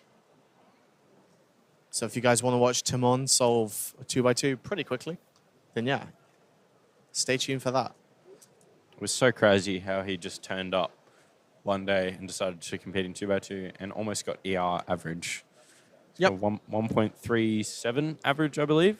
I think Timon decided that he was done with big cubes for a little while and decided, I want to do another sprint event. And so, yeah, I just decided to, hey, I fancy becoming one of the best in the world at 2x2. I'm waiting for the Timon Koleshinsky Skube arc. I got a nod from Chris after that, so I assume it must be true.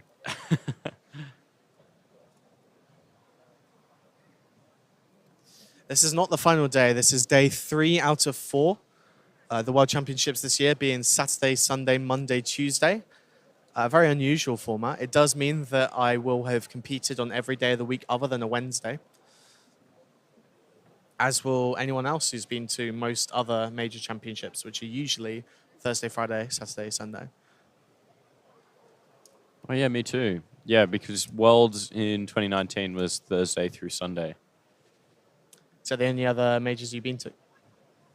Yeah, except for Oceanics Last year, right? last year, yeah. And I presume that was Thursday to Sunday as well? I think it was only 3 days, actually, just Oh, Friday really? to Sunday. It should have been 4 days, though, I think. All right, final solve for Olaf.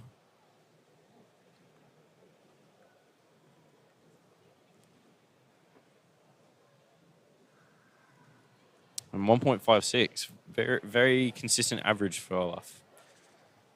He's happy with that. Has there ever been a Wednesday competition? Yes. Multiple. Not that many, but multiple.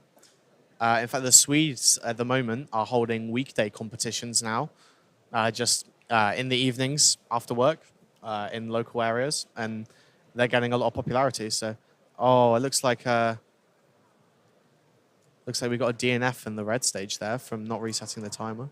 Possibly an extra. Should be an extra. Judge didn't reset the timer. I know my regs. And just from WCA Live, we've gotten some news of a Colombian national record from Juan Miguel. He was solving on the red stage in a orange shirt, if you saw him. He's got a 1.66 2x2 average. Shoo.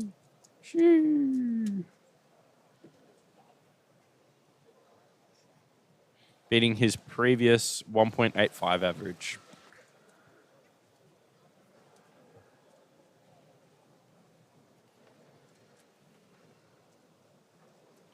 So it is top 200 advanced to round 2.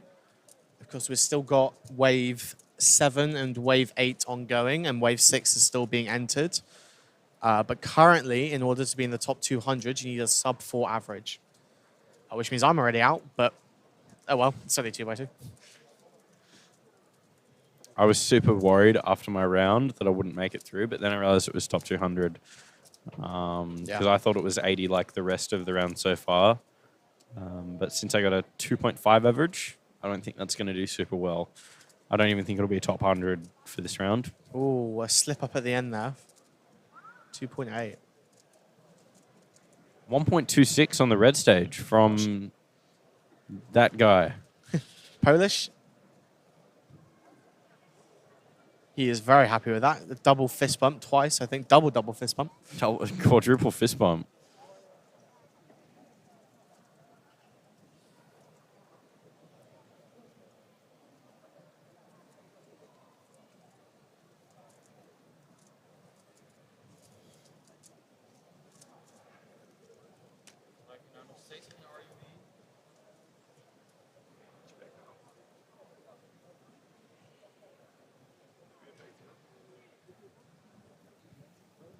We are still waiting to see if we can get Yi Heng's average confirmed.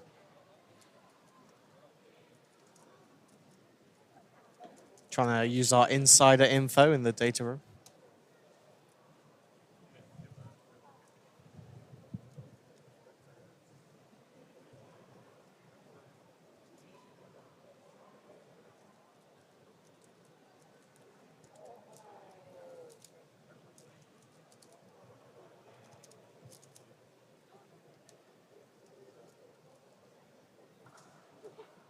Yi Heng is confirmed. You got a 1.43. Someone in chat lied to us.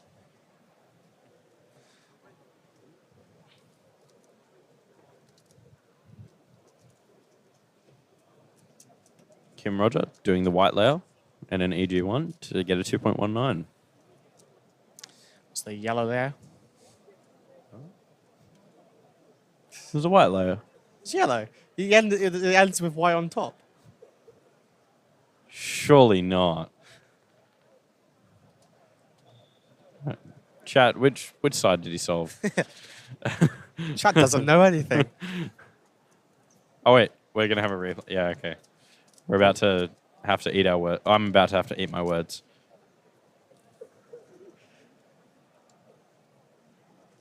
No, there's white on bottom right there. See? Yeah, okay. Yeah, okay. Okay, The did he EJ just had do- yellow. Okay. He just did some weird. So both case- of us were actually kind of right in a way. So Except I was more right than you were more right. He did Yeah. do a white layer, but then he did end with white on Yeah, top. it was a weird alg that he did at the end. Yeah. Not seen an alg like that in 2x2. I could see why it'd be useful. Yeah, F2s suck on 2x2.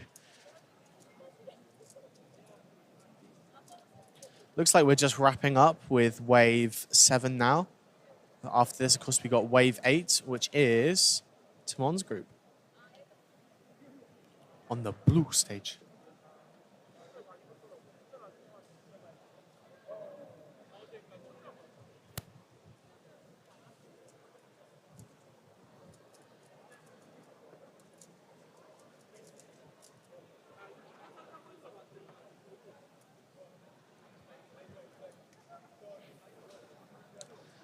So chat, remind us where you're from.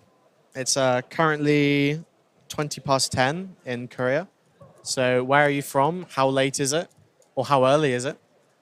And when are you going to sleep if you're staying up late to watch this?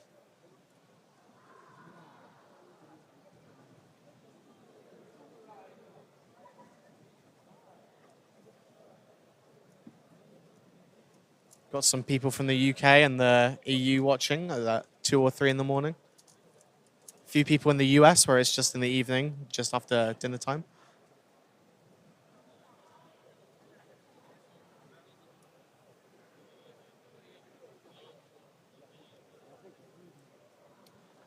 Michael Nielsen, former Pyramix world record holder, competing on the yellow stage in 2x2 now.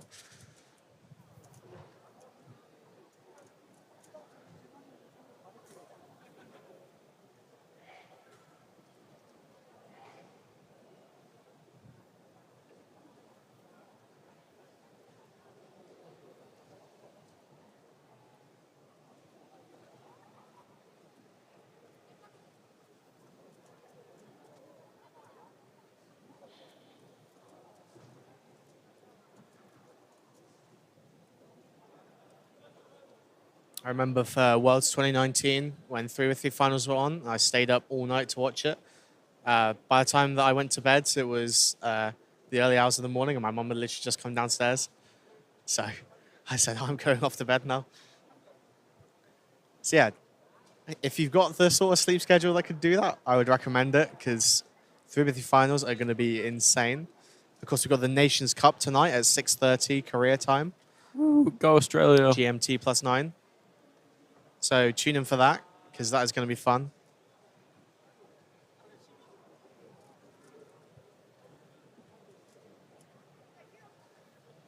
Maybe in some regions it would be more advisable to go to sleep now so that you can wake up for that.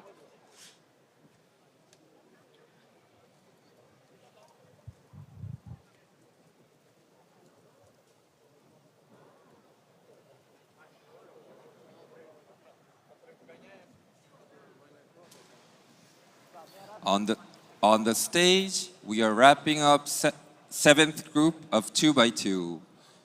If you are in the eighth group of 2x2, please come to the stage or come to the backstage and submit your puzzle and wait in the waiting area.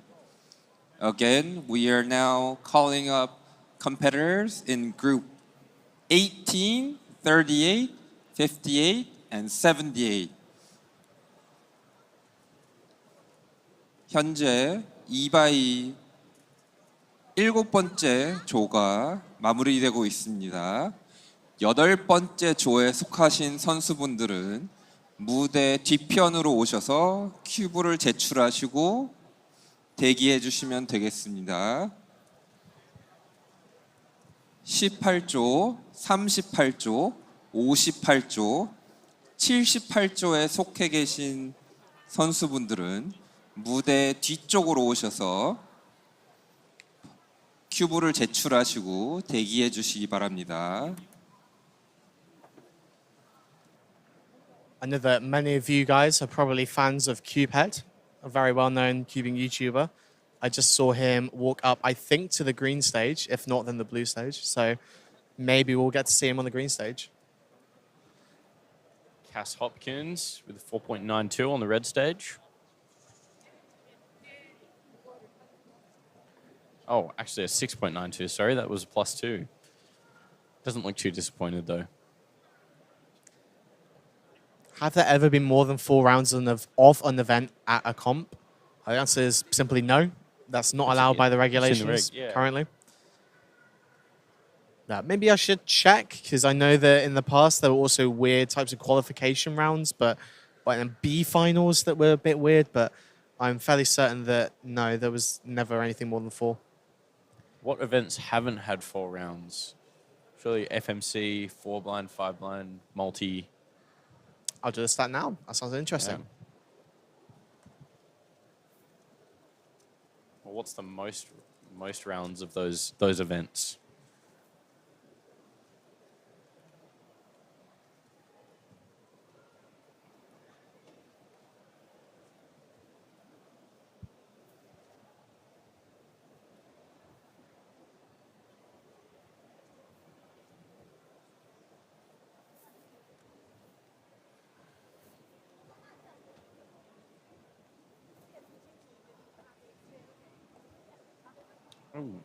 On the blue stage, we have Michelle Brewster, who is my mum, competing in 2x2. Hopefully, we will get a bit of a zoom. She's also a delegate out in Australia. She's been working on her Ortega recently, so hopefully we'll get to see her use some of that.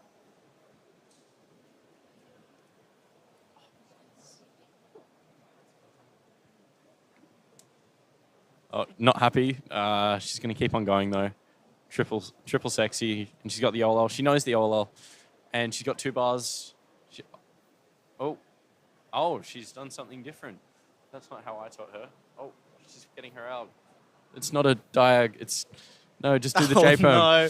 Oh, no. And that would be a 26. great 3x3 time for her. She's not very happy with that. That's all right, though.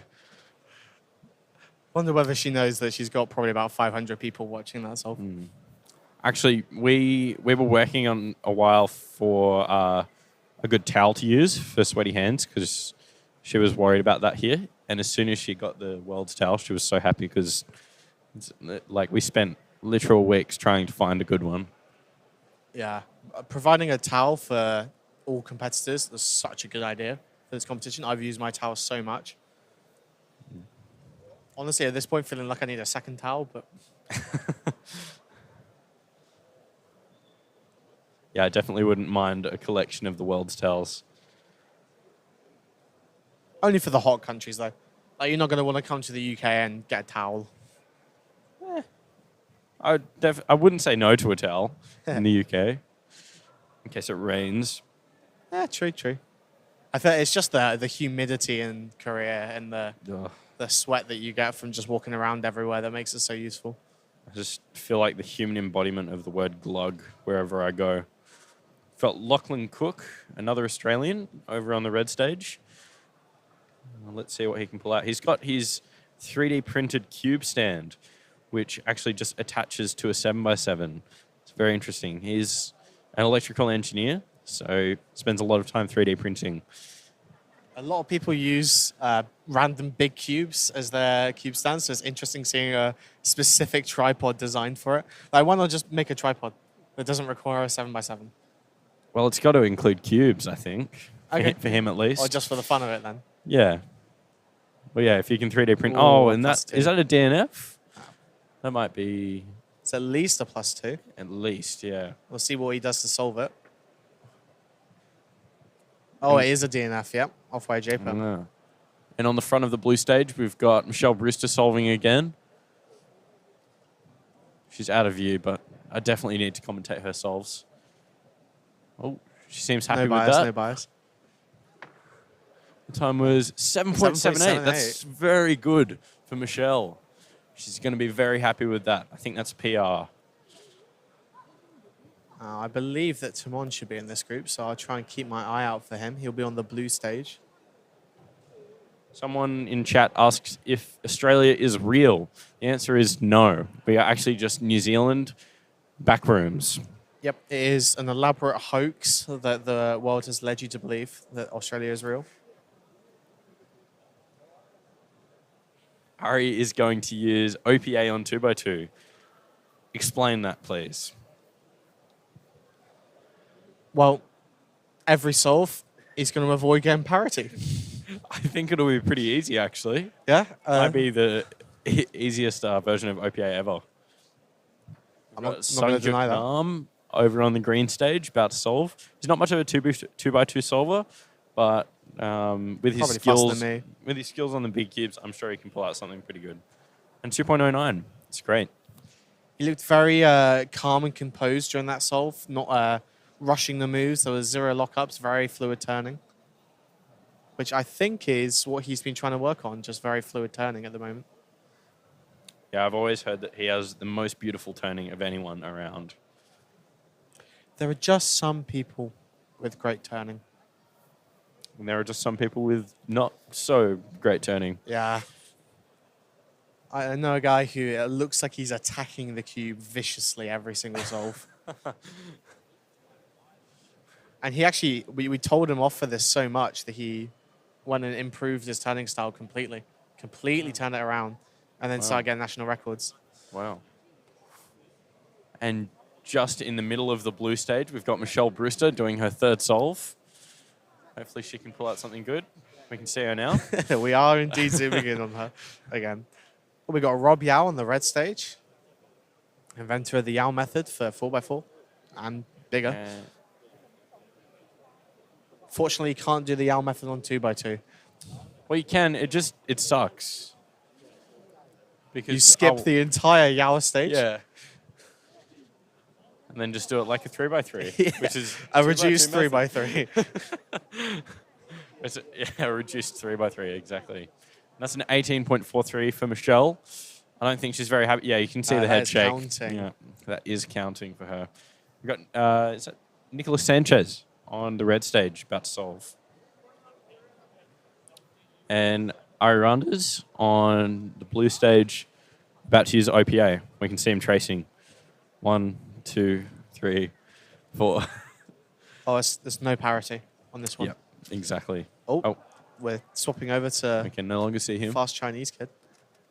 It doesn't matter though. We know he's not going to get parity, so it's fine. Yeah. It looks like he's messed up, actually. He got a Oh. 5.56, so maybe he did get parity. Oh, and a 4.68 for this guy.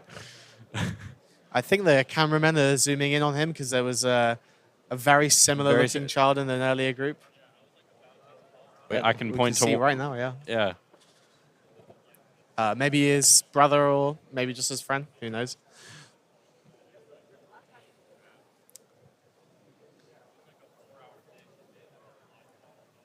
Something that might be interesting to talk about, I don't think we've mentioned it, is the way that the flow of this competition works. So we have a one-way system on the blue and the red stage. You go in to the back, submit your cubes.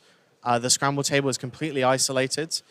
And then once a runner comes up with you, you come through the little banner in the middle and out onto your station. And then once you are done with your solve, you continue off in the one-way system so that you are never bumping into people who are coming in to start their solves. And now, again, on the blue stage, we have Michelle Brewster for her fourth solve. I'm very excited about my mum competing here. Already ruined the average. As you might so be able to tell. Yeah. Oh, wait, can she pull out? 12.08. 12.08. Oh, she looks all right with that. That's pretty good for her. And we've got Nicholas Sanchez over on the red stage now. I'm starting to think maybe I should get my mum to compete. It's a lot of fun. Both of my parents have competed, actually. Oh, really? Yeah. So she knew how to solve a Rubik's Cube before I did, many years before. And then relearned it again when I got my first Rubik's Cube and I didn't learn how to solve it. And then years later, I picked up this random toy in the box and learned how to solve it. And then the rest is history. Wow. So she can still solve one. Well, I think she relearned it not too long ago. So yeah, maybe I need to drag her down to a local competition. Well, mine was just incessant nagging because I learned how to solve after a trampolining comp because there was another guy there that could solve, and I was so jealous. So I went home and learned how to solve. And then, yeah, my mum was like so annoyed by the noise of it. Ha! Yeah. And I was just like, oh, well, you should learn then. And it took a while. But within the same year that I was competing, she competed in a comp. So we're actually the same WCA ID year. Same ID, yeah, that's cool. Yeah. And unfortunately, Ooh, Michelle's best possible DNF. average is not going to be a PR. She's got a PR average of 12.21, and her BPA currently is 12.76. So there's a competition in my hometown, but it's at the end of this month. So I've only got 2 weeks to convince my mum to compete at it. I don't think I'm gonna bother. Oh, no, you should. Just get her practicing again. We've got Michelle Brewster coming out for our final solve on the blue stage. Got Jules Desjardins, very famous keeper on the yellow stage. But my mum's there. But we got this guy, Matteo DeWitt. 1.93, yeah. 1.93. That's much more important. Can we get the camera back on Jodie, please? Jodie's mum. Yeah. Oh, we actually are. Unfortunately, the cube cover is blocking it. She's just solved her first layer. Oh, and an all-L skip. This is going to be a good solve. Go, go, go, go, go. Oh, no, that's not the ALG. Okay.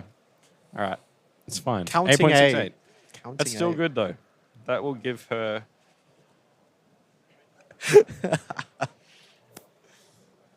For all those wondering at home, that gave her a 13.04 2x2 average.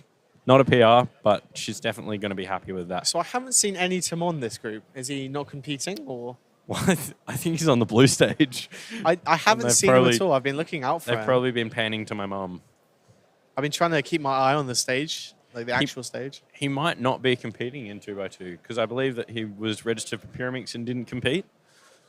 Yeah, I mean, is he reigning Pyramix world champion? So the fact that he's Yeah. not competing is quite surprising.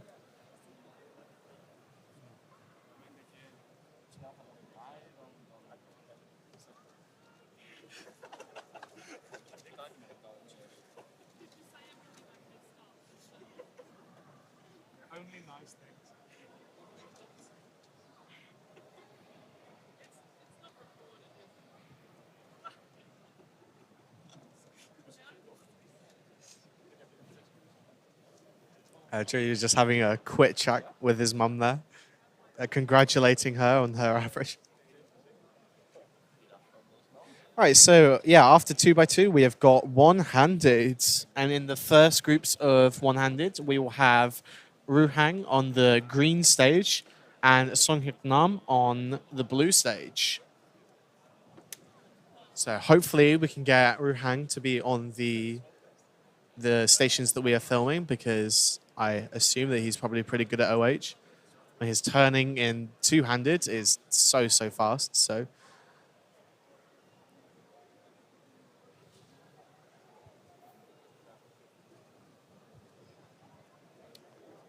My mum's not very happy about a 2x2 average, but that's all right. For anyone wondering. I think everyone was wondering. Yeah. Nicholas Sanchez with a 2.3 on the red stage. What did Timon get? We believe that Timon dropped out of 2x2 because I've been keeping my eye on the blue stage. He was supposed to be in this group, and I haven't seen him at all. Haven't seen those very nice glasses of his. I haven't actually seen him around today at all, but that might just be because I've been stuck in the commentary booth.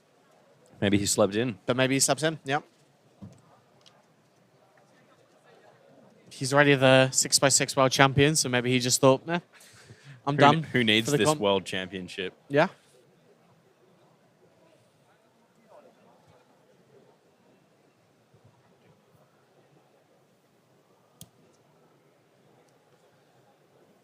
Wuhan got a 7 with a white perm. I presume that's on OH.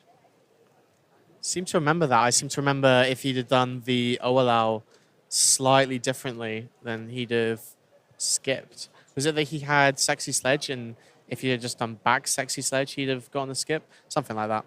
And it could have been like a 4-second solve or something, which would have been insane for OH. Wow.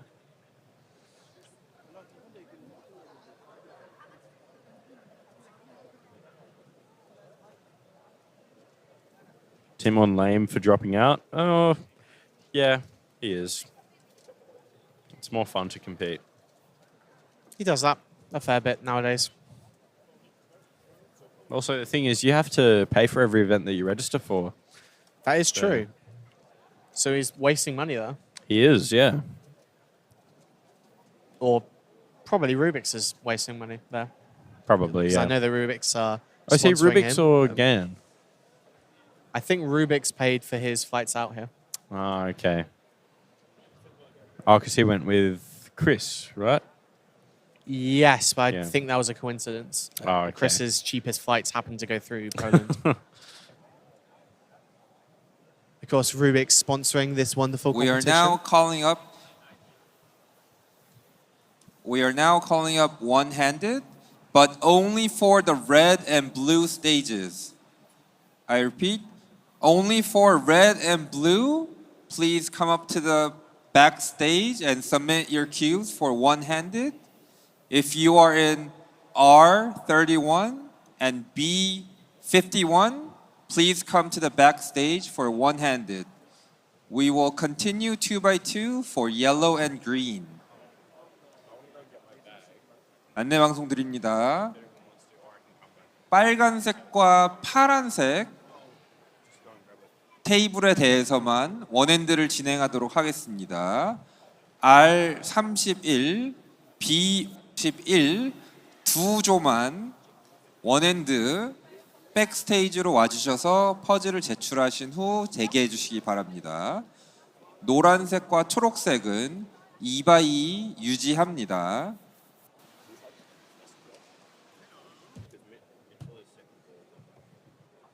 Okay, so a reminder, we are starting OH on the blue and the red stages. And we've got Nam Song-kyuk on the blue stage and group B51.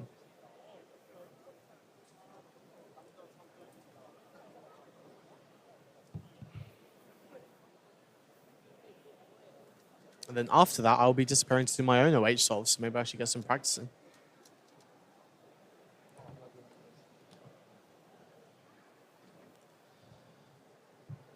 The numbers are not the solving stations, so the numbers, the last digit is basically the wave number.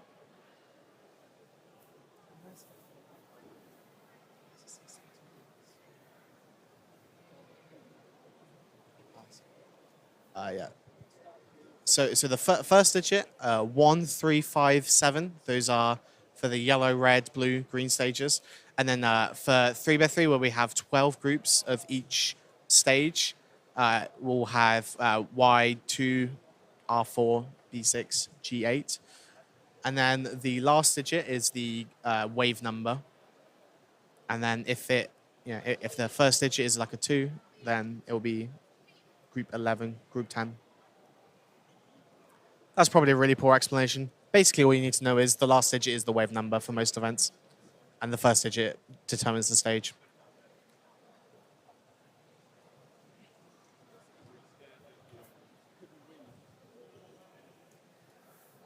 And we've got Jody leaving to do some OH stuff, I believe, and we're now joined with Eric again. Hello. Howdy. Howdy. What did I miss? You missed a lot of people solving 2x2s. That's that's surprising. Yeah. A lot of pretty fast times, a lot of the sub 2 averages. How many sub 2 averages do we have, in fact?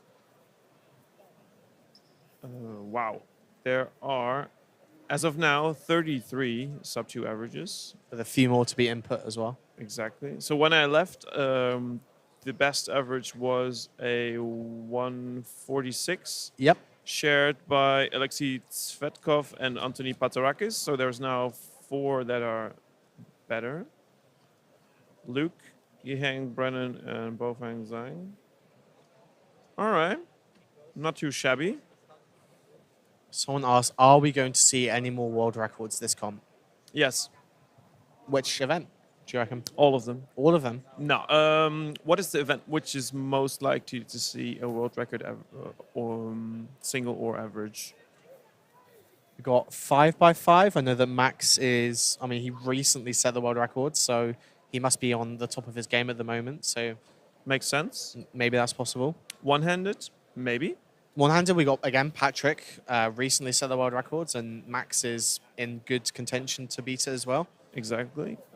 The one-handed single can always be beaten, right? True. Average as well. Yep. I mean, every event can always be beaten, but Obviously. I think OH is probably the best shout. I'm going to say that there will be no more world records this comp. I might be wrong. Clip that if I'm wrong, but I'm gonna say there will be one world record. one more. Yeah. Cool. After we already had 5x5 blind, obviously. And Oh, and 6x6. 6x6 average. Yeah, Just exactly. making sure I didn't get the wrong cube there. Considering there's 4 rounds of 3x3 with almost every top 3x3 solver who exists, I think there's a really good chance to see a 3x3 world record. So, We are now calling up one-handed for the yellow and green stages. Give us a So sec. if you're in group Y11 and green 71, please come to the backstage and submit your puzzles. Again, if you're in groups Y11 and G71, please submit your puzzles for one-handed. 안내 방송 드립니다. 현재 2가 마무리되어서 원핸드를 노란색과 초록색 구역에서도 시작하겠습니다. Y11 또는 G71 조에 포함되신 선수분들은 무대 뒤편으로 오셔서 퍼즐을 제출해 주시기 바랍니다.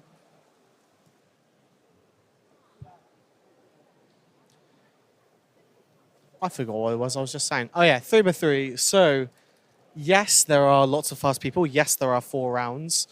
But it takes a lot more than 4 rounds and a lot of fast people to break the world record for 3x3.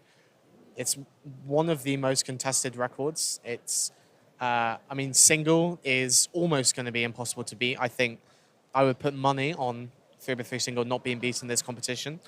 And then average, I think Yihang is the only one who could possibly break it. And I definitely think he won't do it in the finals. I think there's a good chance he won't be able to do it in the semifinals just because of the pressure that is put on him. Maybe we could see it in round 1 or 2, but honestly, I think people underestimate just how good the 3x3 world record average is at the moment. Remember, it has a counting 3. Yeah, that's right. It is really hard to beat. I wouldn't say it's totally impossible for the others like Timon, Ruhang, Agreed. obviously Max. For average, agreed. Yeah. I just think single is Yeah, the not going to single happen at all. needs either a very incredible, maybe if like Timon sees 3 pairs in inspection and gets a skip. No, but Timon sees 3 pairs of inspection all the time. But if you got to skip, yeah. No, like if he finds a really short solution for that. All right, one move Yeah. cross, couple of free pairs, last Sure. layer skip. That's all Yep. you need. 3x3 is at 2 o'clock Korean time. So that is GMT plus 9. 2 o'clock and GMT plus 9. That's round 1, of course.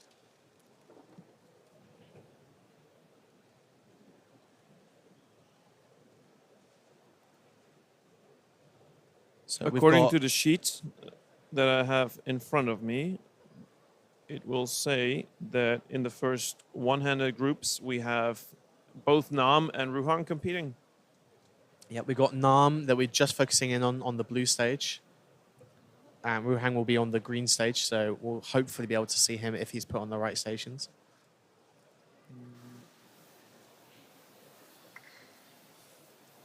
Or If maybe he's you in are the on next one. staff for I see him one-handed Double in first the group, schedule.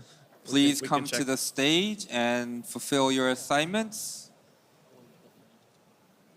원핸드 1조 스태프분들은 무대로 오셔서 스태프 역할 수행 부탁드립니다. 특히 스태프 5팀 초록색 구역으로 오셔서 스태프 역할 해주시기 바랍니다.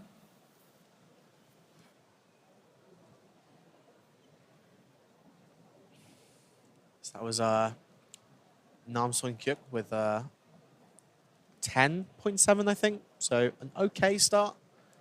What are you predicting as the cutoff to make it to finals?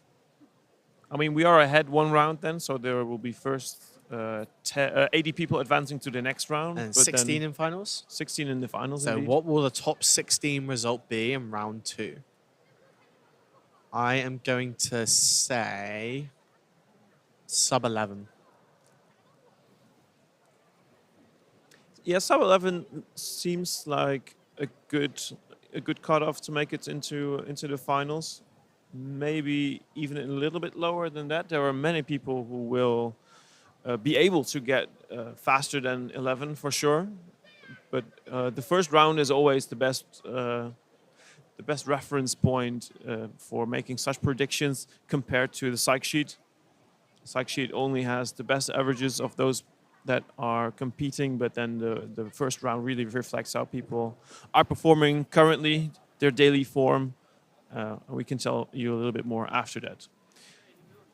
In the meantime, we have gotten an update from the multi-blind room where Yeah. they're currently doing their second attempt. So we've already mentioned that Stanley is DNF'd already, but we've also got, is that Mikhail Bogdan has also DNF'd this attempt. Oh, Of course, we only really get to hear about the DNFs earlier on. We've got to wait for the entire hour to be up to hear about the top solvers. that's right. We've got Ruhang just solving on the green stage now, but he is... is he in camera shot? I think he is just about in camera shot. He is, but I don't think there's a display that we can see. No, and we're focusing on Nam Song Hyuk at the moment. Off he goes. Like most cubers, he's using his left hand for one-handed.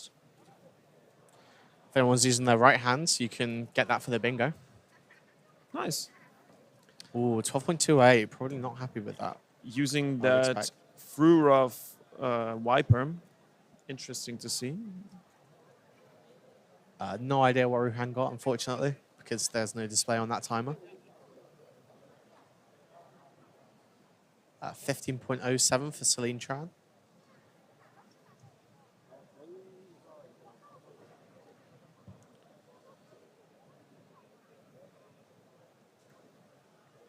Apparently, Max Park uses his right hand. No.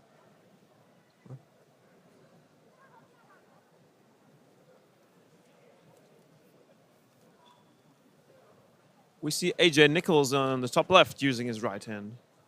Very true. Very classic UK cuber there. Probably the one organizing the picture they're going to take for the senior cubers. All cubers over the age of 40 are going to take a picture or invited to come to the, what's it called, the backdrop at the Yeah. entrance. And they also have their own categories for every 10, I believe. So there's over 40s, over 50s, 60s, 70s. It's a voluntary thing, though. Like you don't have to. You don't have to join these rankings. Obviously, the age is restricted. Like it's privileged information. But of course, if you want, you can join. I might do that as well in about 6 years from now. Gosh. Yeah, if you're an over 40s Cuber, just go and you want to be on the rankings, just sign up for it, and then your rankings will automatically get added. But it's a completely opt-in.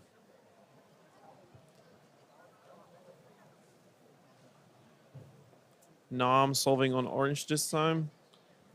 ZBLL or ZBLL, whatever you like. I'd say ZBLL, even though my country says Z. For red and blue stages, we're calling up R32 and B52.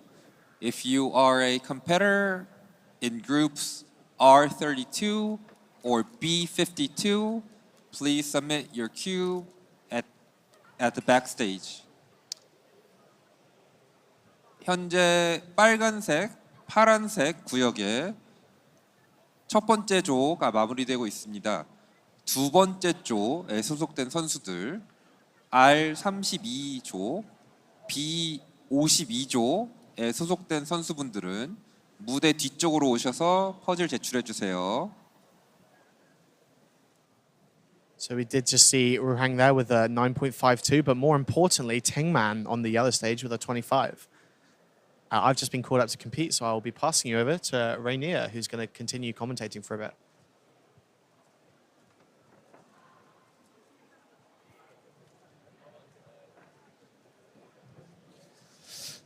Thank you, OJ. Hi, Eric. Goedemorgen. Goedemorgen. Alles goed? Yeah?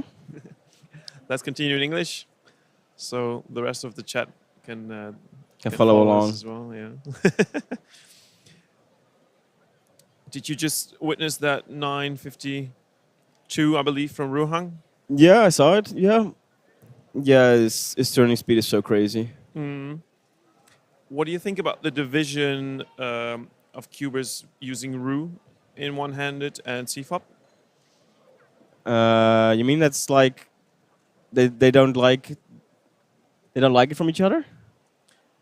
So there's many cubers that use Ru, but Yep. like on the top level, there are way less people using Ru for two-handed. But Oh, yeah. for one-handed, it does seem to be like a method that is I think it's up just there. I think it's just that 3x3 is just way more competitive than one-handed, and that maybe like people who really like one-handed start out early with doing Ru and then never like really fully go on two-handed. Like they don't focus on it. All right. Have you tried solving a cube one-handed with Ru? Nope. Nope. Definitely not doing that.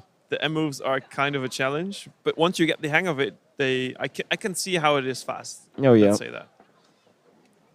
Here we have Nam for his, I believe, third or fourth solve. 11:39, solid. Again, this is the first round. There will be 80 people advancing to the next round.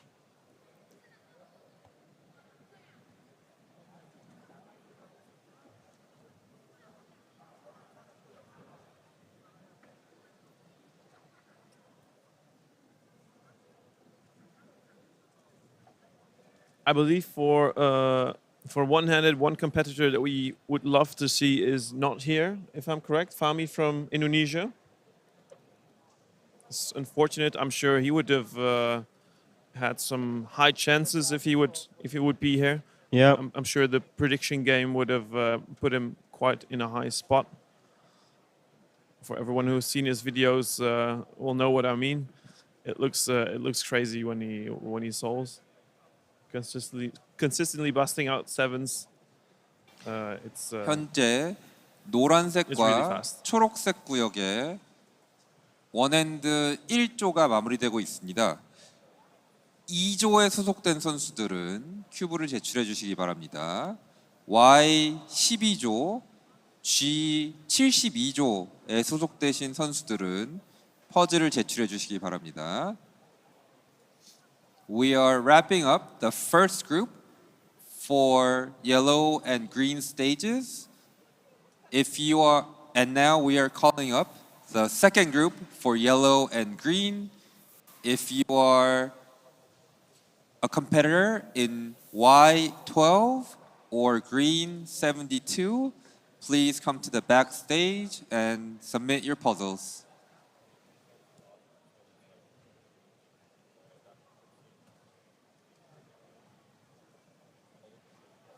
Ruhang coming up on green stage.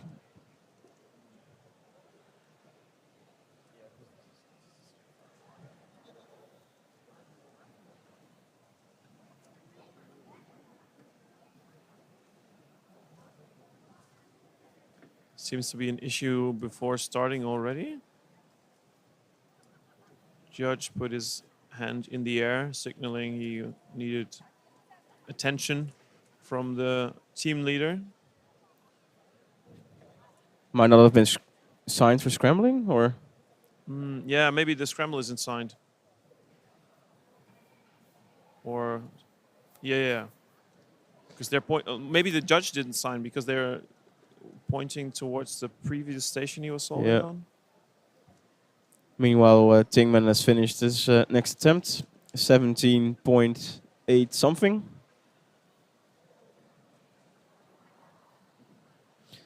And Nam is going on blue stage.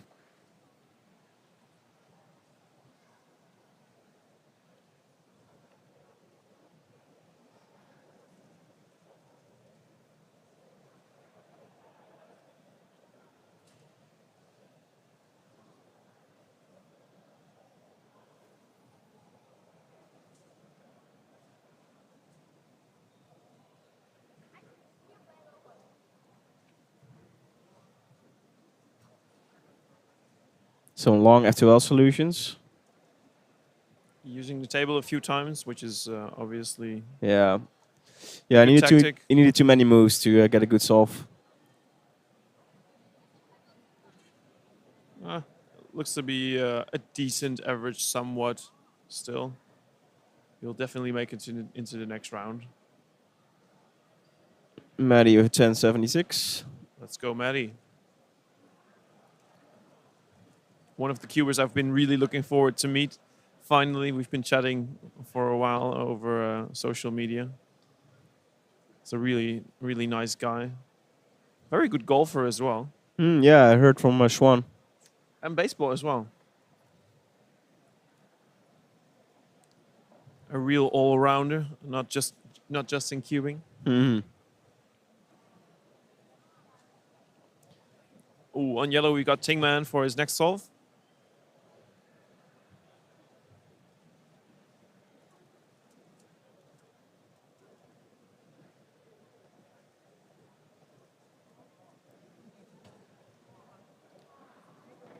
Good question in chat. Why do most one-handed solvers use the left hand? Wouldn't you want to use your dominant hand, Rainier? They do it because you usually learn Elks with R and U moves, and it's easier to do R moves with your left hand than to do But with your right hand. why use your non-dominant hand while you could just mirror I don't know. what you're doing? I'm left-handed, so for me it's still my dominant hand. You explained that to me. So basically you're the odd one out. Yeah. That's interesting. So why do you use your left hand? Oh, that's a good question in this case, because I also started with my dominant hand. I started competing with my right hand. I think my best official average with my right hand is 22. But my technique was so bad because of the cubes we had to use back in the days that I'd rather learn how to do it properly. Well, it's still not very good, but then it was easier to do it with your left hand than relearn it with your right hand. Yeah. If you know what I'm saying. Yeah. It's easier to learn a technique new sometimes than tweak it. Maddie on his next solve, moving very fast, 10.55. Lots of table use. Table use, table abuse, it was called it back in the days as well. On the top right, we have Andre Che on the blue stage. He's one of the top solvers as well for one-handed, 10.47. I've also seen our countryman Twan Dullemont. He is one of the most noteworthy right-handed cubers, I think, like right-hand users for one-handed. Yeah. Very interesting. And Ruhang with 12.75. It looks like Kevin Hayes is also competing in one-handed. Yellow. Yeah, Kevin Hayes, usually known for his prowess at the big cubes, but now giving it a go with one hand.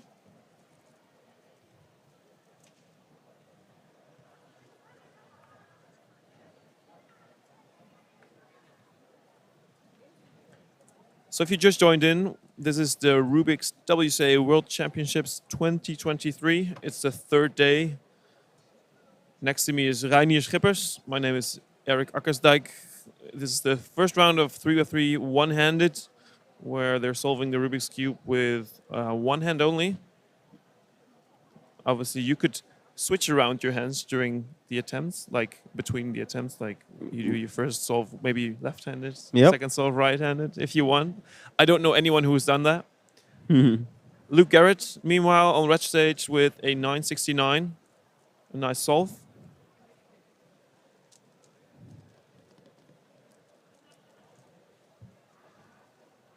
Maddie getting ready for his next one.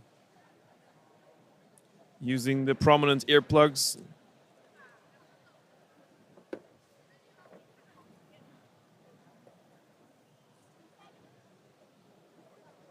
Another right-handed solver. Fast turning, using a lot of table.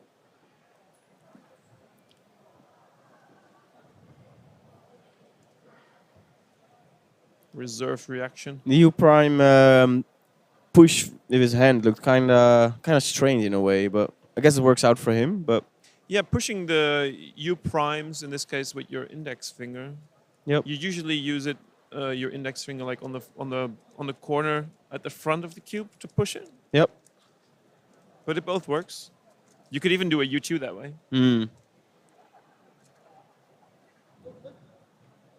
On blue stage, our own Oliver Wheat, co-commentator. You'll see and hear him in a while again.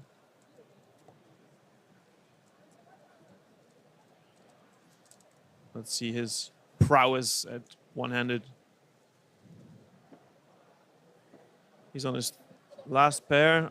Time for the OLL. Ah, the classic F double sexy. And a J perm. There he goes.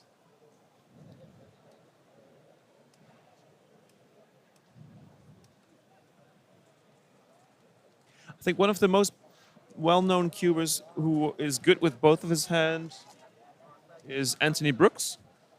Yep. I believe he's about 16 average with either hand. Yep. So that's kind of impressive.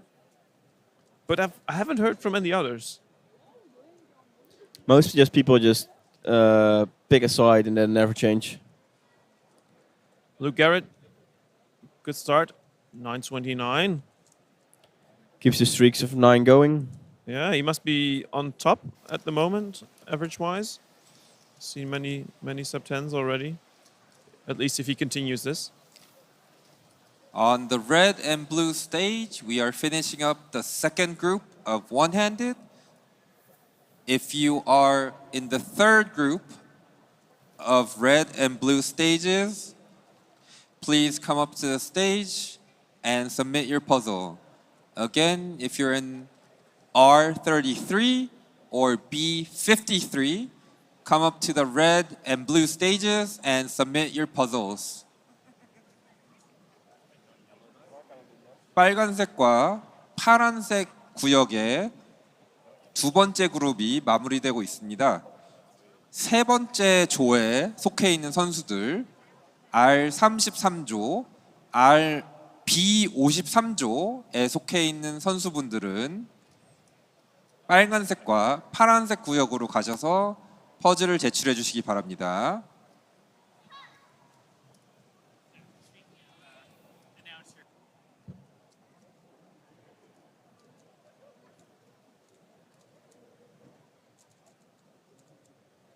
Now on the blue stage, Twan Dullemont, one of the right-handed solvers. He's probably one of the fastest right-handed solvers currently. Yeah, could be. And on red stage, Luke Garrett. Let's see if he can continue his sub-10 streak.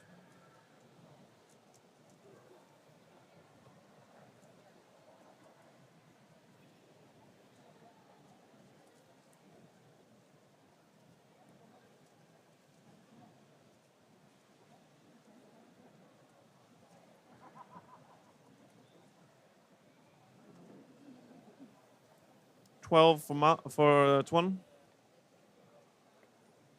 Not too bad. Would surely be enough for the next round. On green stage, you can also see Kim Roger from Norway. Looks like Luke's not into it.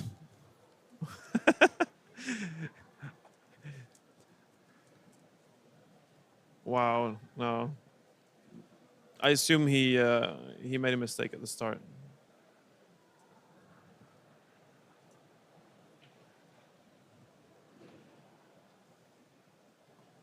Now let's see if we can see Maddie's solve. We unfortunately missed the previous one.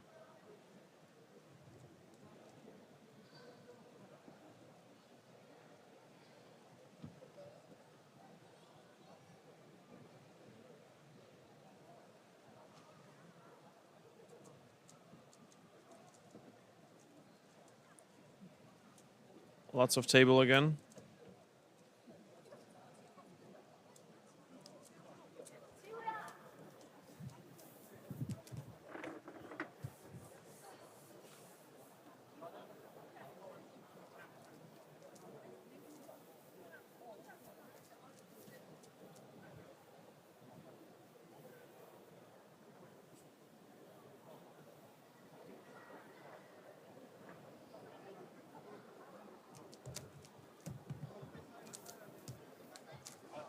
We doing okay over here? Do you reckon I can get this in the bin? Yeah. The phone color is like no one there. Did you watch the stream when my mom was on it? No. She was selling 202 and I got the production team to go there every soul. Oh, that's okay. But she just sent me a message to someone.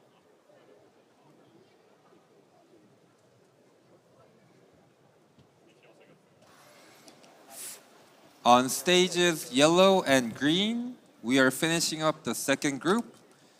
So now we're calling up the third group for the yellow and green stages.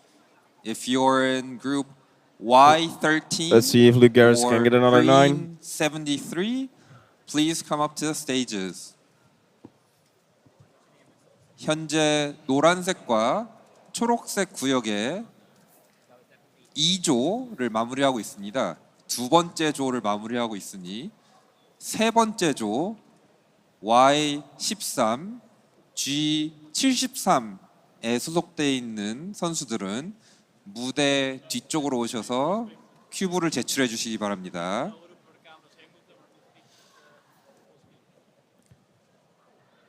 Yeah, Luke, another 9. His best 9 so far. Let's hope he doesn't make that 16 counting.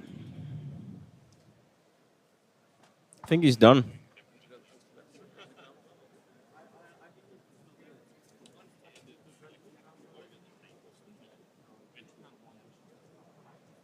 So about the camera setup, we have a professional team from Korea operating the cameras. We're doing the best as we can to direct them towards the fastest people, obviously. It's a hard task. There's a language barrier. We usually get most of the fast people, but we can still obviously improve. Maybe we should learn even more Korean. Yeah. Why not? Give it a challenge. The red and blue stages have camera operators, so we can switch those around or ask them to be switched around. The yellow and green stages are fixed, so we can only hope that we have the fastest people there. We certainly instructed the team leaders to do as much as possible, but obviously if there are no other stations available, then it can happen that we miss out on some of them. But even if someone does really well and we don't see him on camera, they will probably advance to the next round. There will be 80 people in the next one, and we'll have another chance of capturing them.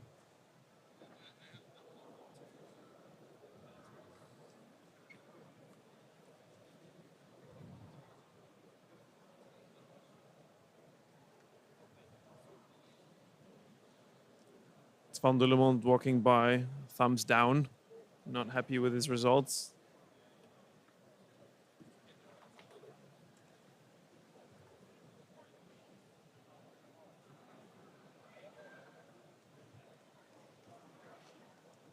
So in the upcoming group, we should have Antonio Kaun, Jean-Patrick Villanueva, and Felix Zemdex, the GOAT himself.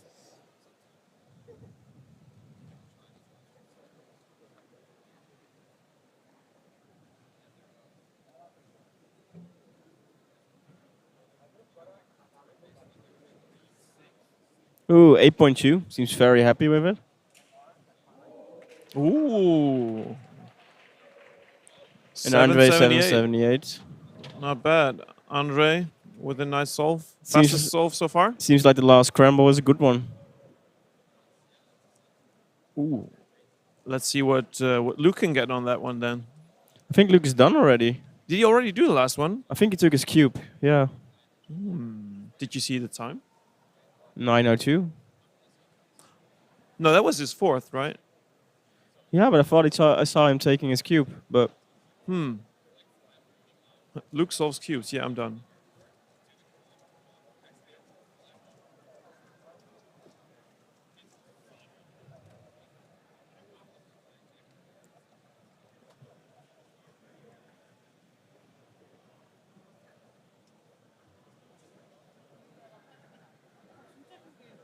So switching around, there's a lot of fast people in the very last wave of one-handed as well.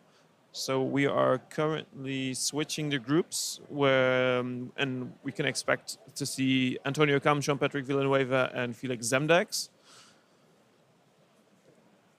There will be two more groups with Juliette and Mr. Archer, both also avid one-handed solvers. Then another group, and the group after that, we can see Max Park, Leo Borromeo, and Patrick Pons. So stay tuned. The last group will have some fireworks, I guess. yep. But maybe we will already be treated with some fireworks. The upcoming group.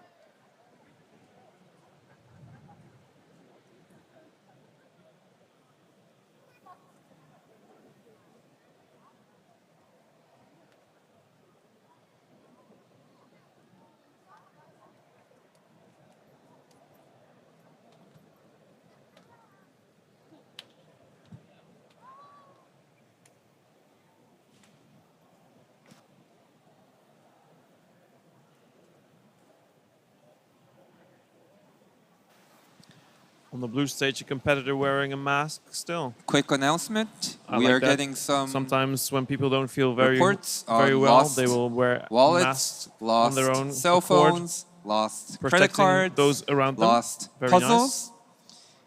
If you find any of these, please bring them to the information desk. There is a semi-formal lost and found. So if you find any valuable things, then please bring them to the information Alexander desk. Vivic Thanks. also uses right hand. True, yeah. 현재 대회장에서 분실물에 대한 문의가 많이 들어오고 있습니다. 잃어버린 지갑, 신용카드, 핸드폰, 각종 퍼즐 발견하시면 그 인포메이션 저희 기념품 판매하는 대로 가져와 주시면 저희가 비공식적인 분실물 센터를 운영하고 있으니 가지고 와 주시기 바랍니다. 감사합니다. Did you hear the last word the Korean MC said? Nope. 감사합니다. What does it mean? Thank you. Hmm. There you go. A little Korean lesson for you right there. Solely free. It's like the Duolingo.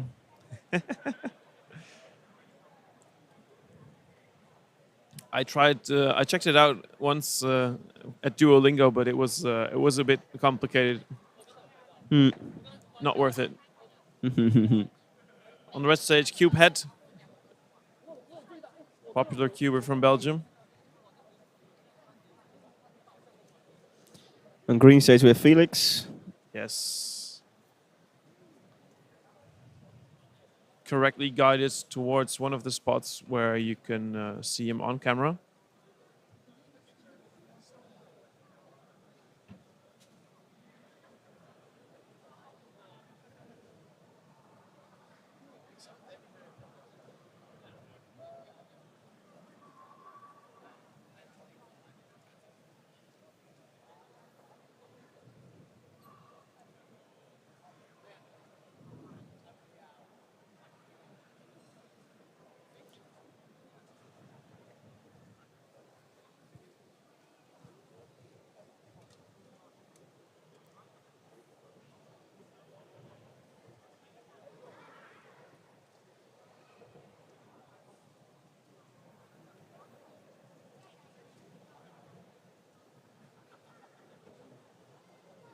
Yeah, Felix using a stickered cube. You don't see that very often.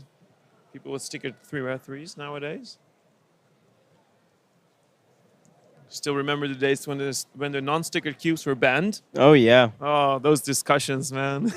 The reasoning for it was that if you did like a half a turn, you could see the back side of the cube. Yeah. So the edges and the corners, they're always built up of colored plastic, meaning that you can see from the side which color it is. But luckily, after some discussion, they decided the advantage was negligible, and they were allowed. And this saved us all a lot of money changing the stickers all the time. Oh yeah. I remember ordering stickers from CubeSmith Mm. and then waiting weeks for them to arrive. Or I have like delegates saying you can't use this cube because your stickers are too bad. Oh, yeah, You're missing too much. yeah. Exactly. Nowadays, the delegates only have to check for the logos if they are correct. Yeah, if the plastic isn't cracked. Exactly. And then back in the days, it was always the discussion about the wear and tear of your stickers.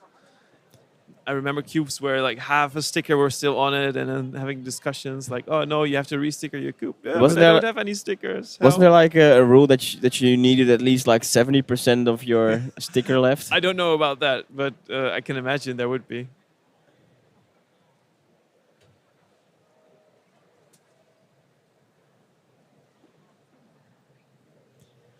It was fun though that like everybody had a different kind of shade. Yeah, exactly. You remember the half bright stickers and Yep. full bright stickers.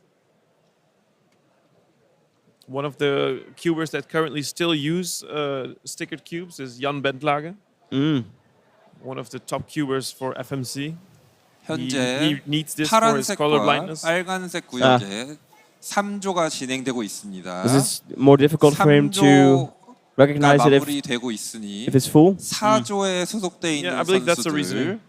R34, B54조에 소속돼 있는 선수들은 빨간색과 파란색 구역으로 이동해 주시기 바랍니다. On the red and blue stage, we are finishing up the third group of one-handed, and we are now Felix messing up calling his ZBOL. the fourth group of one-handed. If you're in group R34 or B54, please come up to the red and World blue champion stages. Philip Wire on yellow stage.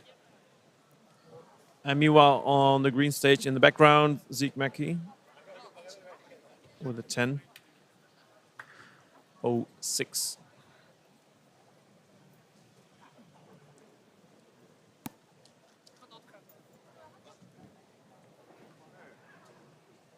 일시 중지를 시킬 수 있어. 아 돼? 그건 내가 전화해서 하면 되는데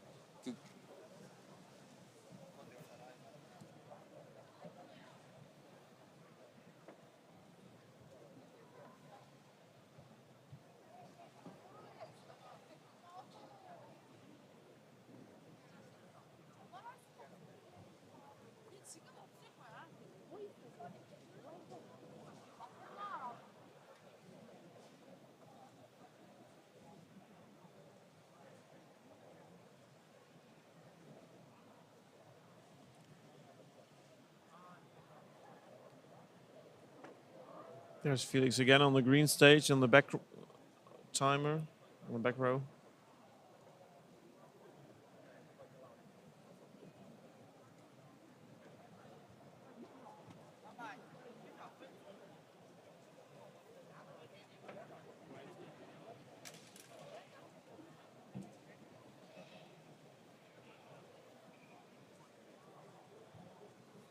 I'm gonna switch off. I'll give you in the good hands of Marcus Tripodi. Felix not happy with that Hey, solve. y'all. Hi. What's happening, Rainier? What's been happening on this stage while I've been away? Not that much, but some nice solves. 7 and 8. It's a lot of 9s. Yep. Yeah, so the people you expect that get good times, they got good times. Yeah. One of my friends, Ben Wakelin, who was competing today, said that a kid next to him got a 7. Oh, wow. So, yeah, I've well aware that there are some good times going around, and Yep. bound to be some more very shortly with the people we have coming up in these next couple of groups.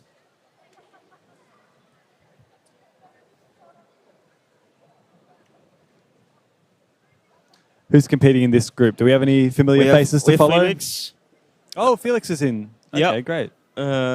Sean Patrick from, I think, the Philippines, right? If I say it correctly. Yes, Sean Patrick Villanueva, Philippines. And Antonio, he's in yellow. Ooh. Mr. Cam.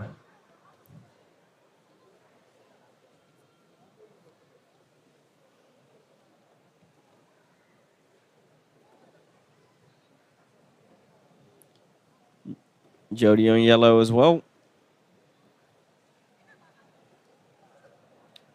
Jody's had some pretty good OH singles, actually. He got an 8 at Oceanic Championships, Oh wow. which Okay, next. was a big Next, PR for him. And 14 obviously quite lucky, and 74 competitor. Please even come still, to taking the- advantage come of up it to is the stage something that right he's now. quite good at. It's come to see. 14, 74. Oh. Fourth groups. Please come Very on. good soul for him at 10.16. Yeah. 다음은 14조 74조입니다. 14조 74조 선수들은 큐브를 제출해 주십시오.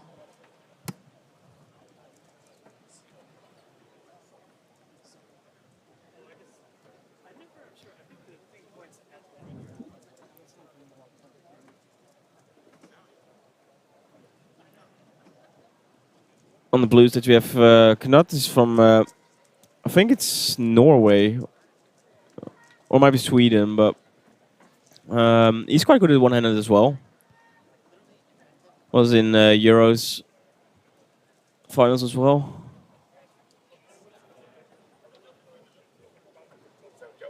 Seeing as well on green stage, that is Zeke Mackay with a 14.76, rocking the sunglasses available at the WCA booth here in the venue. Yep. Quite a hot commodity. There are a couple of pairs floating around, as well as some modified pairs. We've had some sort of mix and match yellow and greens from the Australian squad. Oh yeah. That's but Jody has a pair, but I don't think he's rocking them this round. Perhaps in a future round.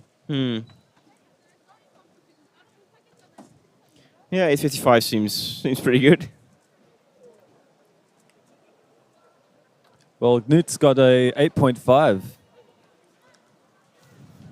Someone in chat saying he knows full ZB. Wow. Announcement from the WCA booth. There is a meet and greet at 11:30 from 12 o'clock. From 11:30 to 12 o'clock. Megaminx and FMC. Please come to the WCA booth at 11:30 to meet the following competitors. Leandro, Tristan, okay, with last names. Leandro Martin Lopez, Tristan Chua Yong, Nicholas Naing, Alexander Vujicic, Ziyu Wu, Vujic. Isaac Lai, Guido Di Pietro, Takumi Tamura, Mark Boyanovsky, Kyungmin Choi, 최경민, Nicholas Gertner Killian, Cyprian Karbarczyk.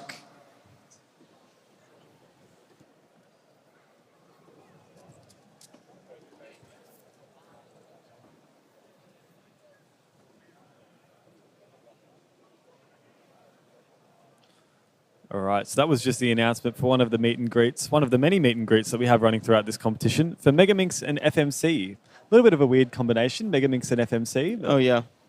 Had a couple of those odd combinations. We've had clock and 3 blind, which I assume is mostly just because of Tommy Cherry. Oh yeah. Easy fitted to his schedule. Yeah. Well, it saves him having to go to 2, considering he is world record holder in both.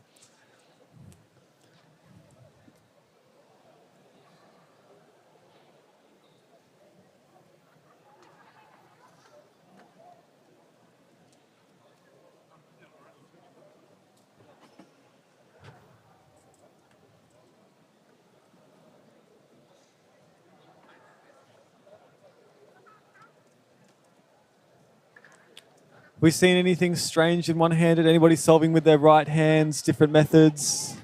Some right-handed solving, yeah. Saw some people that try to do a last move and took them so long it would probably have been better to +2. Personally have a bad habit of doing that. Yeah, not too much. I mean, first round, right? It's, usually doesn't happen that much. We have an 8.84 on green stage. Someone's just finished next to Max Shaw. Who's that? I feel bad. I don't know their name.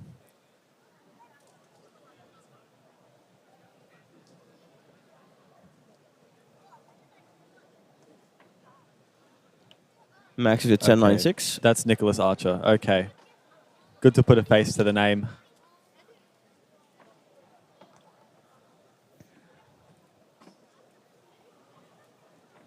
Nicholas Archer, United Kingdom national record holder, as if I remember correctly. We're also looking at Jody Brewster on yellow stage. He's had a couple of good singles. He's just finished his solve. He had a 12. He had a 10 in this average as well, so that 12 is counting. And I get the feeling that that's quite good for him. Oh yeah. He's more a single one-handed guy, I think, right? Yeah, he has a habit of flicking a couple of fast singles. Yeah. Not to take away from his skill. He is a very, very talented solver.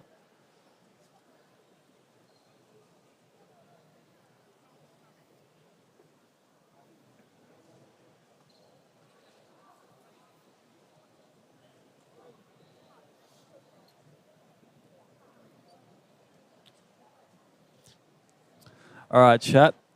Who are your top picks for one-handed? Who have we seen so far? So is this just the first couple of groups, or are we on...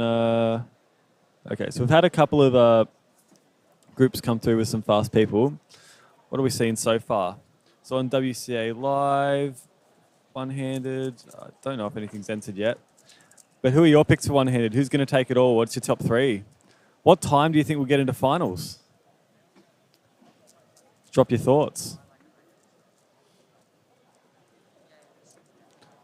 So at the moment, leading the first round is Luke Garrett with a 10.08 average. Don't believe we've seen any solving from Max Park or any of those guys. There's still room for that first place to change.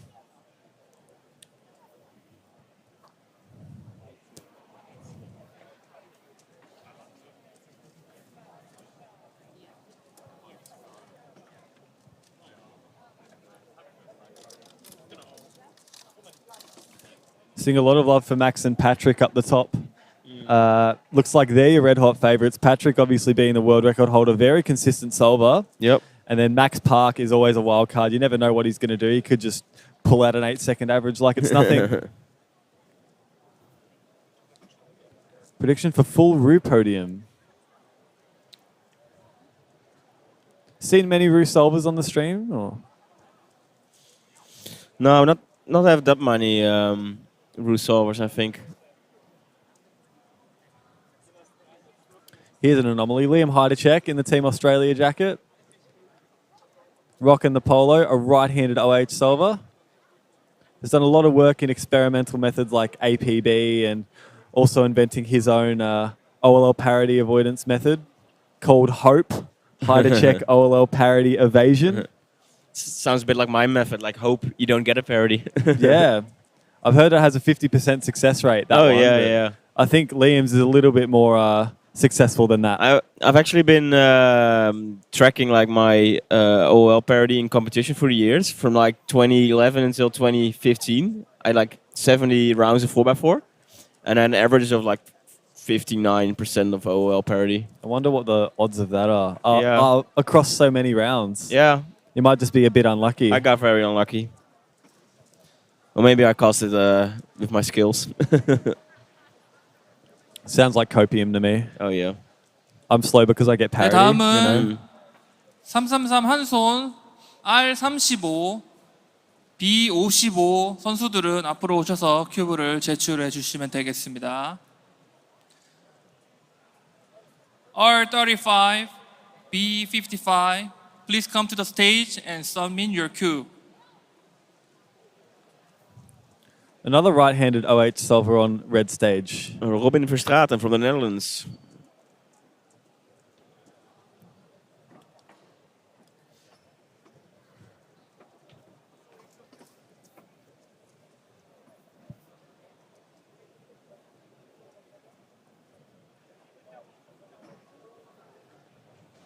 자, 다시 한번 말씀드립니다.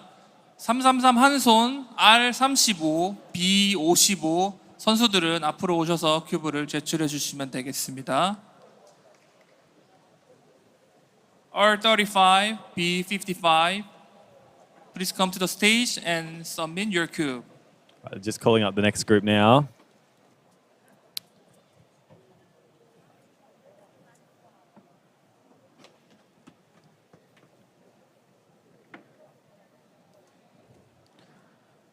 While we're waiting for that next group to call up, let's do a quick recap of yesterday's finals. So after the opening ceremony, which was caught on stream, we had the finals for 6x6, Clock, Megaminx, and 7x7.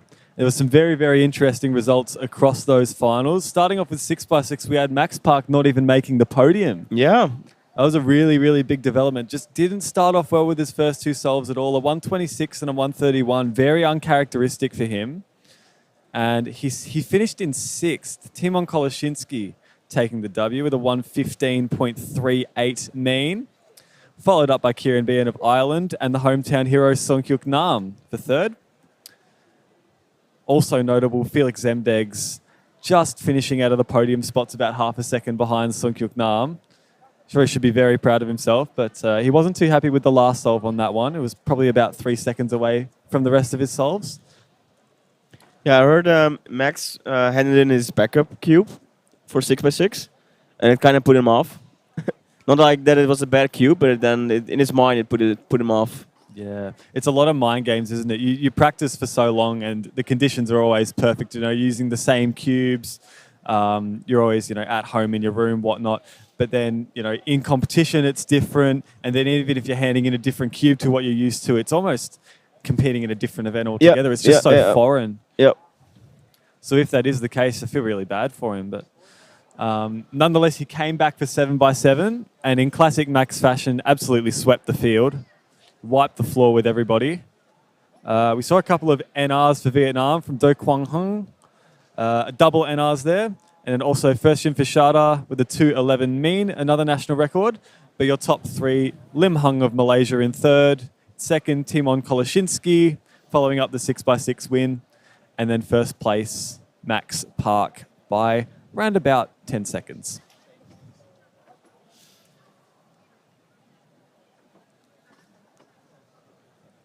Other finals, we had Clock, where we had a very surprise first seed coming into the final round, with Zaid Chowdhury having a 4.28, and there was a very big Australian contingent supporting him. If you heard it on the stream, you could vouch for it. The room was pretty electric when he walked up. Mm-hmm. But your top three for that one, Luke Garrett with a 4.66, Conan Moe of Australia, the other Australian to make it into the final, also with a 4.66, but with a better average, and then about a second quicker, as expected, you would say, Tommy Cherry of the United States, proving that Seven Simul has a place on the world stage, started off with a 2.97 single, the fastest of the finals, and held it together for the rest of the average to finish with 3.75. A very, very good average, especially for a world's final. Yep. Then the other final that we haven't touched on is Megaminx. So Megaminx, there were a lot of national records and continent records in this one. Starting from the bottom, Hill Pong Yong Feng of Malaysia. He had a national record average in the first round, around about 37 seconds. But this one, he had a national record single of 31.69. Very, very speedy solving. Also, Zhi Wu of China, a national record single of 28.51. He started off really, really well with two sub-30 solves. But unfortunately, 32, 32, and then DNF followed that. So he finished in sixth with a 31.49. We also had Kyungmin Choi from the Republic of Korea, a 31.37 national record. He was very, very emotional upon clutching that national record with a 29-second fastest solve of the average. Obviously, must feel really, really good to do well in front of your home crowd and really bring it home when it matters most. He finished in fifth. Fourth place, Nicholas Nang, possibly a bit unlucky to miss out on the podium, a 29.87. So even sub-30 doesn't get you a podium in the World Championships in this time around. It was so competitive. So competitive. Has to be said, it was one of the most competitive Megaminx fields we'd seen. Yep. Coming in third, a very, very good story. Alexander Vucic of New Zealand, double oceanic records, a 26 flat single and a 29.68 oceanic record average. Absolutely unreal. He's been hovering around the sub 30 mark at home for a very long time. It's very, very good that he was able to get something good in competition, at least sub 30, and also as a bonus, hop onto the And podium. he got a +2. So like he told me, like I kind of +2 out of first place. Yeah. You always say +2 out of first place, but you never really know. His second solve was 안내 a 말씀드립니다. 29 +2, so he 윤지석 finished with a 31.88. Yep. 윤지석 선수 But yeah, 무대 obviously, you 앞쪽으로 know, 좀 it might have taken a bit of pressure off him 윤지석 because, you know, 선수. if you're counting two really good solves, the pressure's really on you to keep it going. But yeah, nonetheless, after that 31, which was a 29 +2, the 26 single lit up the room. That was incredible. He had a massive reaction to it. Unfortunately, wasn't captured on the live stream, but I saw it with my own two eyes, and it was beautiful. Yep. In second place, only 0.01 seconds faster than Alexandra, was Leandro Martin Lopez. A little bit of an upset. The world record holder coming in and also winning the first round by a margin of about 3 seconds. So to come away with second place might come as a shock to some people, but Tristan Chuiyong of Singapore taking the win in 29.25 seconds for his average. I think for Leandro, it's kind of the first solve, the 34, really put him off. He was like, how was I so slow in this first solve? Yeah, it's not getting yourself off to a great start, and it's only an uphill battle from there. Because you know, I can't count this. If I count this, I'm done. Yeah. Yeah. Or even getting a bad solve, Yeah. like quicker than 34, but still a bad solve Yeah. would still count for him. So Yeah, and he got one, so he got a 31 in the last solve, and that messed him up. And he got a 25 with a +2. Yeah. So that 27 on his second solve was a 25 +2. So yeah, he had some unfortunate stuff in his first two solves, and then Yeah. I guess you're mentally out of it. Yeah. Once you have kind of errors back to back, a 34-second solve and then a +2 on your very next solve, it can be hard to regain composure. Yep. Because every single solve after that counts. I'm sure he'll still be happy with not counting a 27, but getting a 27 early on in the final round. Is still putting himself in a good place, but 25 +2 just kind of adds to that. Yeah, yep. Oh, I'm stuffing up. It's not going how I want. Still counting some solid times though. So those were your finals for today, or for yesterday rather. Today we're just starting off with doing OH at the moment, and then after that we'll have a quick lunch break, and then starting with 3 blind, first few rounds of 3x3. First round, first couple of groups, and then we'll have 5x5 and Scube second rounds after that.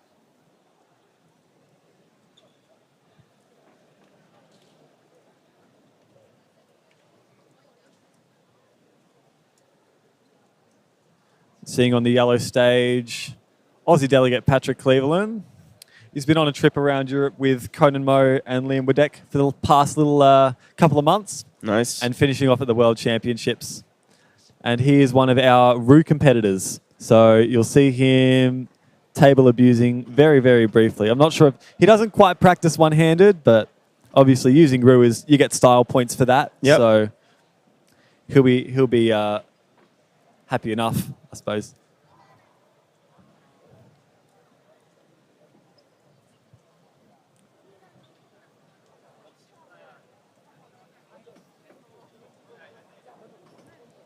To answer Thorst in chat, no, the room PA does not hear us, although I believe that we can hear the announcements on the stream. Yeah, I think Yep. so. Yeah.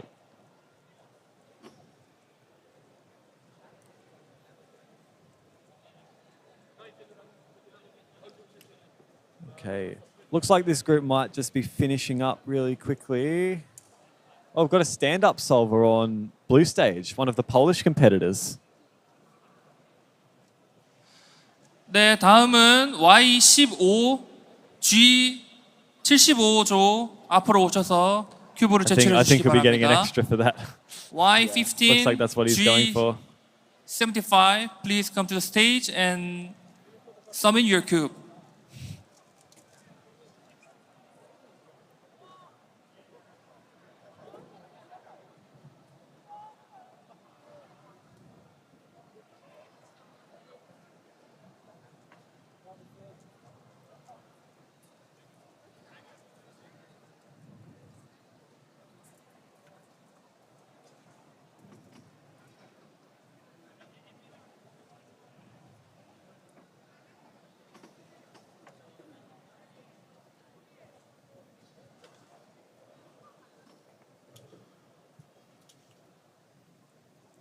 We've had a stat message in the chat from, forgive me, I'm just going to call him 3Cube.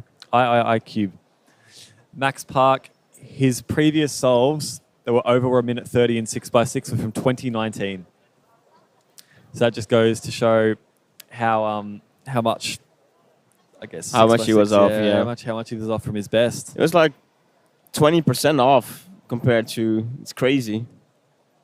It's so much. Sometimes weird things can happen, and look, obviously, it happens to everybody. But some people, it's a little bit of a shock when it happens because we see Max Park as just this indestructible, like unstoppable force. Yep. We are looking for And then the he's human, he's step fallible, team just like the for rest of us. Blue stage and green stage. It was so funny Step though. for At 7x7, green stage how and happy he blue was stage. Please come up when he to ran the away. stage right now. Definitely no shortage of E1s in that round, but yeah. It was fun to be in the crowd for that one, just to kind of watch it all unfold. Good to see him bounce back after a very, very disappointing 6x6 Yeah. round. Some cubing memes, I guess, will come from this. We'll see in time. They're already starting. Yeah. Yeah. Definitely, it's a meme-worthy moment. The community, they'll find some things to make of it. Yeah.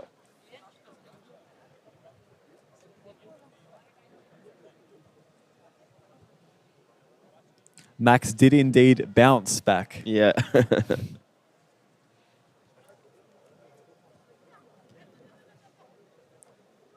Hi, Tyler. Thank you for cheering me on for blind.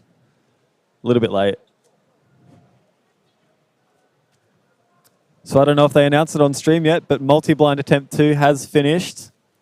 And your world champion, Krzysztof Boba from Poland.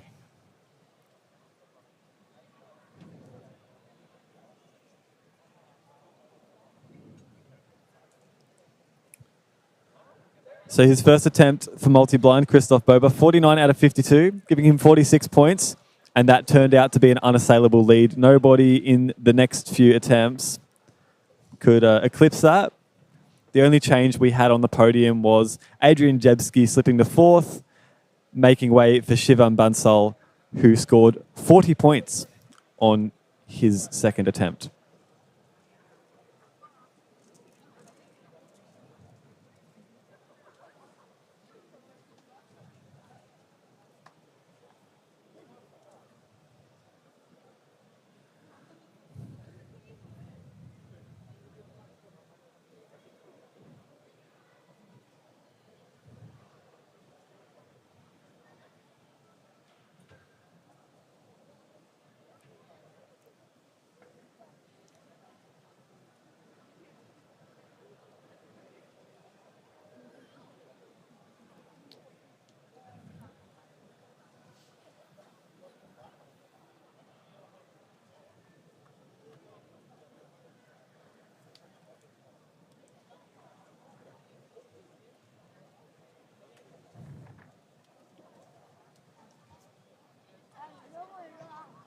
There's a lot of talk over the multi-blind conditions. I can say personally, I didn't find it too horrible, but everybody's competing under the same conditions. There was a lot of talk from the top multi-blinders that they weren't optimal. But of course, not everything can go to plan in a major championship. Some things, just don't happen according to plan, and Yep. unfortunately, multi-blind was one of those things.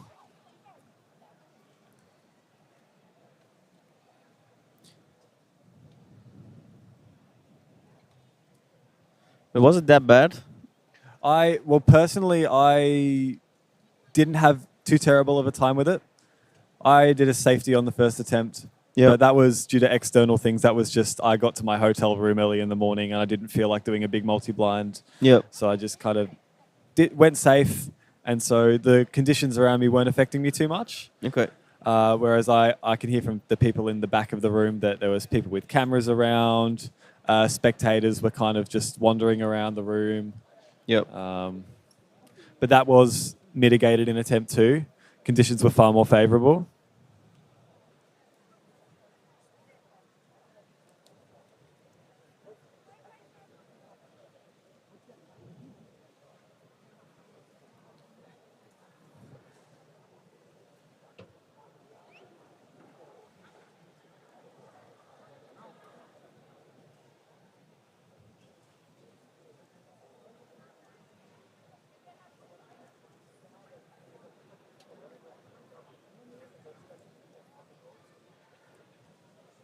One of the main organizers on Blue Stage. We do have to give thanks to the organisers for putting on this World Championships and hosting so many people.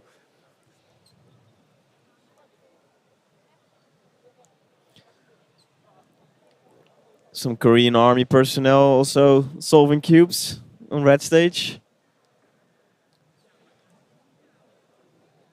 Now, forgive me if I'm misunderstanding, but I believe that in 네, Korea, 다음은 there's a certain age R36조, range where it's compulsory to 앞으로 put 오셔서 yourself, submit yourself 큐브를 to the army 제출해 for 주시면 a few years. 되겠습니다. Songkyuk Nam actually 다시 한번 was in the Korean 말씀드립니다. army for a little bit. R36 I believe it's a B36 compulsory thing. 큐브를 You 제출해 have to serve 주시기 in some 바랍니다. capacity, and so that might be. He's R36 still got the uniform and is B56 proud of please come to the stage and supporting submit his your country. cube.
So just seeing more scorecards entered on WCA Live. We've had a bit of a shift up the top. So in 4th place currently, we have Doyul Kim from the Republic of Korea with double South Korean national records. Nice. 8.27 single and 10.39 average. So he's comfortably slotted himself into 4th place at the moment. 3rd was Luke Garrett, who we touched on before with a 10.08 average. At that time, he was in 1st. No one had got a sub-10 average yet. And now, since then, we've had 2. So in 2nd for the time being, Dwayne Ramos of New Zealand, Oceanic record holder, a 9.75 average, counting 2 9s and a 10-second solve. And then up the top, Ru on top. So we've got 2 Ru solvers up the top. Number 1, Sean Patrick Villanueva from the Philippines, a 9.69 average, with a best solve of only 9.22. So a very consistently good average. Yeah. Seems like Ru really is the best method for one-handed. I think that's the general consensus at the moment. We've even had some, CFOP solvers switching to Ru specifically for one-handed. Stanley Chappell comes to mind. Yep. Dwayne Ramos comes to mind as well. No, Dwayne Ramos. Jasper Murray. I'm confusing my New Zealanders. Jasper Murray comes to mind, although he has also now switched to Ru for 3x3. There was a point in time where he was CFOP for 3x3 and Ru for one-handed, but now he is solely a Ru solver. But it seems like the way to go. Yeah. Is that you can do CFOP for two-handed, but for one-handed, it's almost universally accepted that Ru is the way to go. Yeah. I guess like the top competitors like Max and Patrick, they use just a normal Friedrich, right? Yeah, just CFOP. Yep.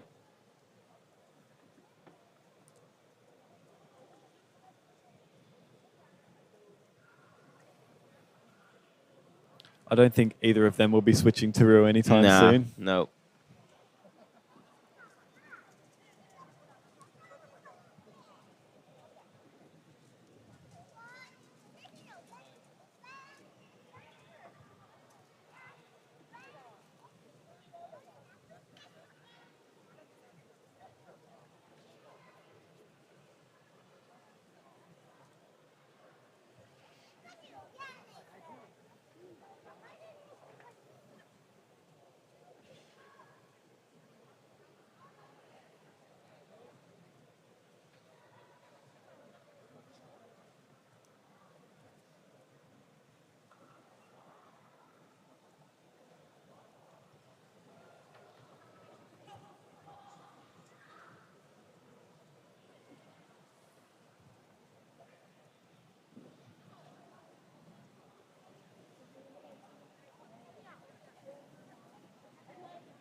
David Edwards in chat. How's it going? How's life back in Victoria? Probably a bit less humid and slightly more comfortable.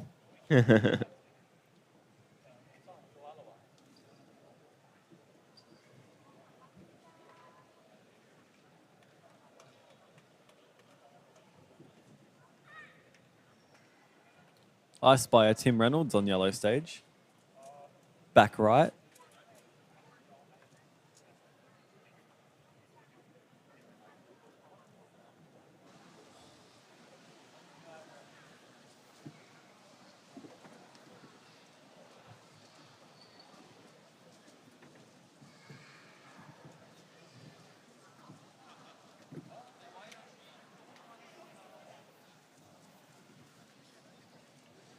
다음은 Y15, Y16, G76 선수들 앞으로 오셔서 큐브를 제출해 주시면 되겠습니다.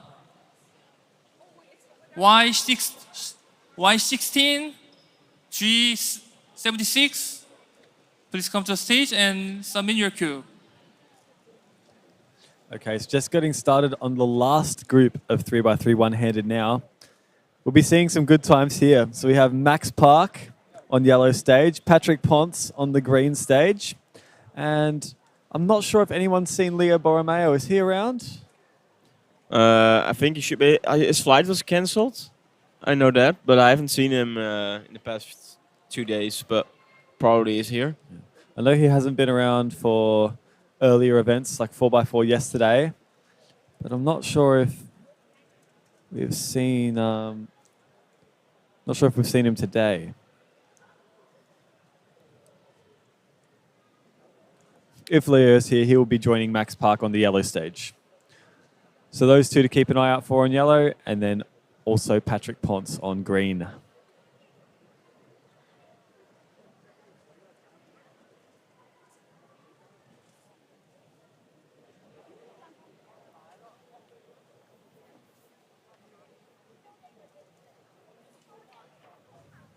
Oh no, Arasandra Sue. This is a classic Ari moment. Yellow stage. It's got a blood nose. Poor dude. Poor dude. When I stayed at a hostel with him for Australian Nationals last year in Perth, and it was springtime in Perth and gets quite warm. Yep. And I swear he would have 4 or 5 a day. Oh wow. Just in the hostel. Also had one in his first round of his main event, Mega Minx.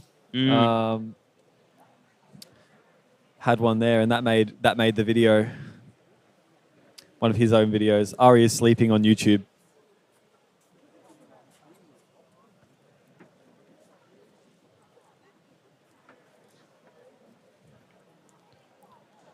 On red stage, we've got Callum Goodyear.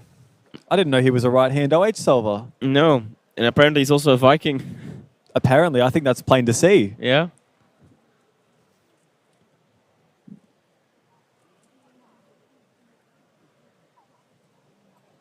A 24 for him. Some +2 checking on yellow stage. Yeah, it looks to be close. Got Laura looking very intently at it. Making a clear verdict. Ron van Brughem doing some runner duties on blue stage.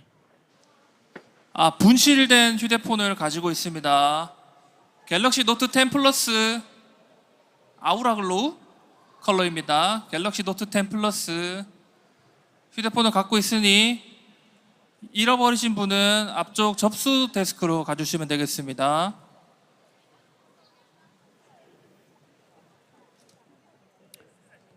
We have some solvers going now on red stage. That's George Scully of the United Kingdom. And then also on green stage, about to start inspection, Carter Kakala, Scube world record average holder.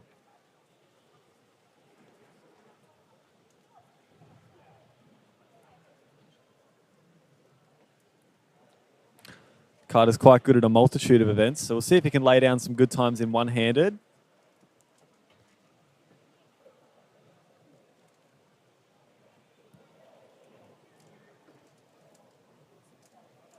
He's another one of our Roo competitors.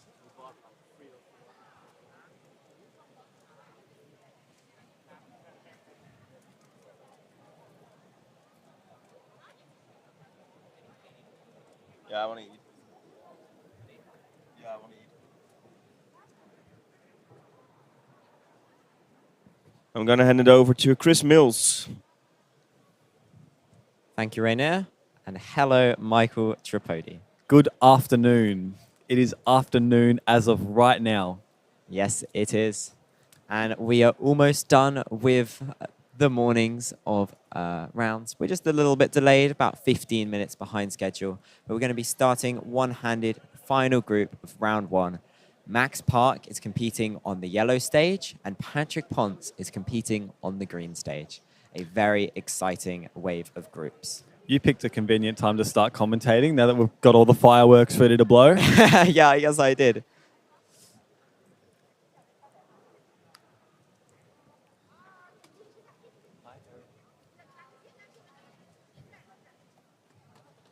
Also on the yellow stage is Leo Borromeo, who just made it in to Incheon about 3 a.m. last night. Max and Leo side by side. Just looks like Max is on his last layer now. Solid sub 10. Very solid. He was happy with that. Leo inspecting his first solve now.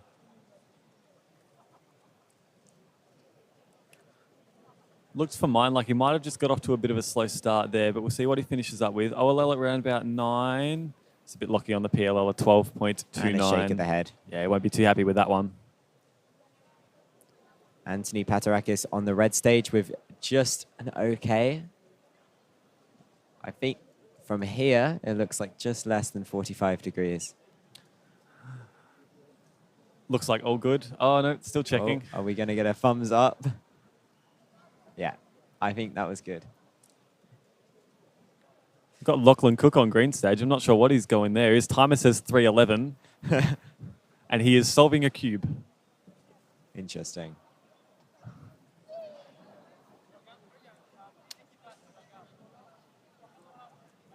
Did not finish.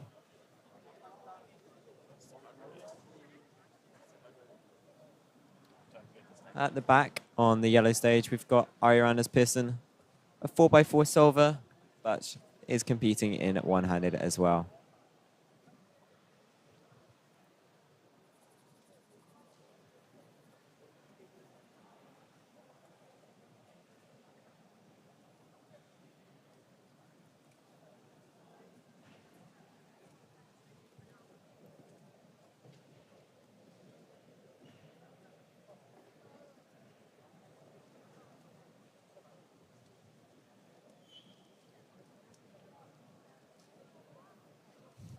Ari with a 29.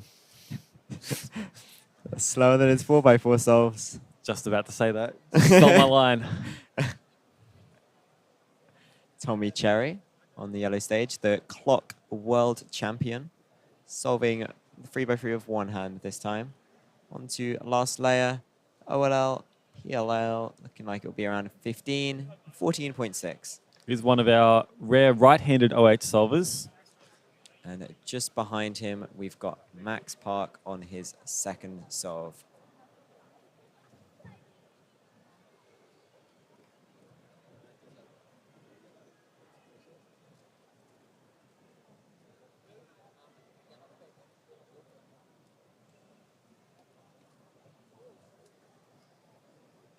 Max getting into his rhythm now. F2Ling. Lots of moves, but still a 9. It's a sub 10. Hopefully Chris Martin will move their head so we can see the time. I think it's a 9.8 or a 9.9. 9.8 something. Anthony Patarakis solving on the red stage, getting a nice close-up shot. Can see his right hand doing all sorts of weird movements. On the stage, we are wrapping up. And on the green last stage, we're group just of seeing our one-handed. first one of Patrick Ponce's solves. Not that sure Sorry how for many the solves in slight he delay. is, It but this is the first one we're seeing from him.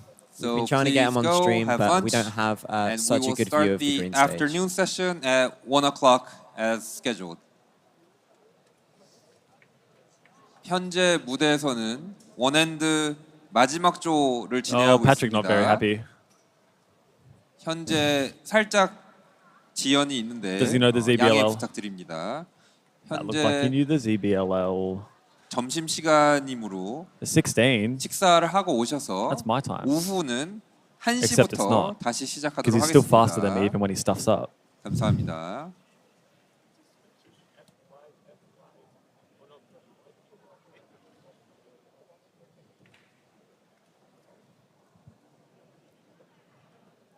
Have you competed in one-handed, Chris? I I'm did. assuming you have. How'd you go? I think my average was around mid to high 12. I actually lost my streak of sub 12 averages in competition. I had 7 in a row, but I still solved all right. I got a 10 on one of the solves, and I made it to the next round, I assume, unless something crazy happened. So then hopefully I can perform well in the second round. Max Park and Leo Borromeo sitting next to each other once again. Battle of the Titans. They've started inspection roughly around the same time. Could we see a duel, a face-off? Surely. Oh, yeah. Oh, yeah. Oh, this is what we like to see. Head-to-head, it's like a horse race. Max Park seems to be in the lead. Onto PLL at 6 and a Oh my goodness. 7.5.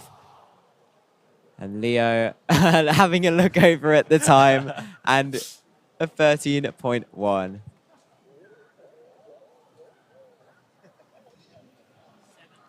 Max very happy with that solve, as you would be. 7.5 is pretty good. Yeah, It's so getting he's up got there.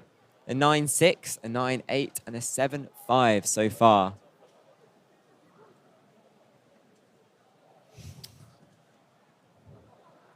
So we haven't seen a single solve from Max over 10 seconds in this round from the 3 we've seen. So starting off very, very strongly. Anthony Patarakis on the red stage, also doing okay. Had that close +2 and then that 11 there, which he had kind of hesitated towards the end, but still on 11, which is probably around what he's looking for at this competition.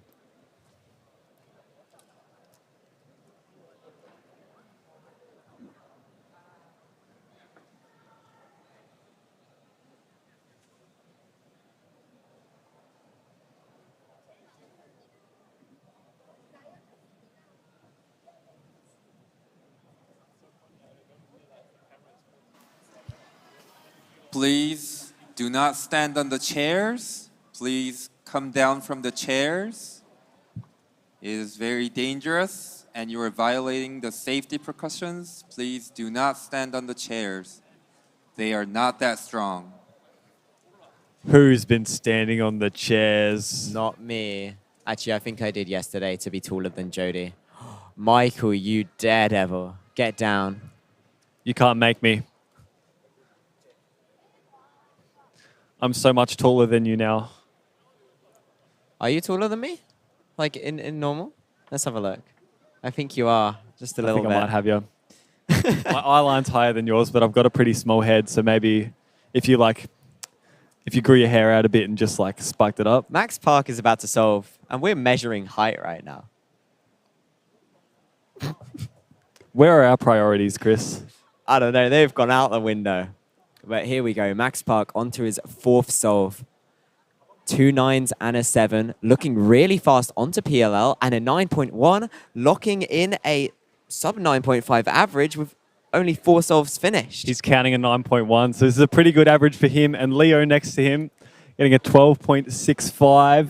Laughing away. Laughing it away. He's had a couple of not so great solves this round, but he was still, you get the sense, he'll still be comfortably through the next round.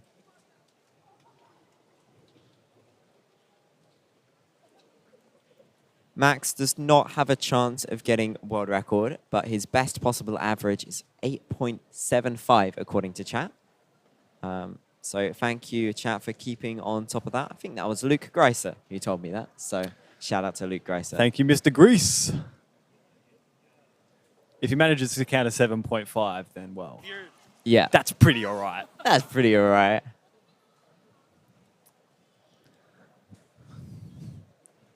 Graham Siggins competing on the back right of the green stage.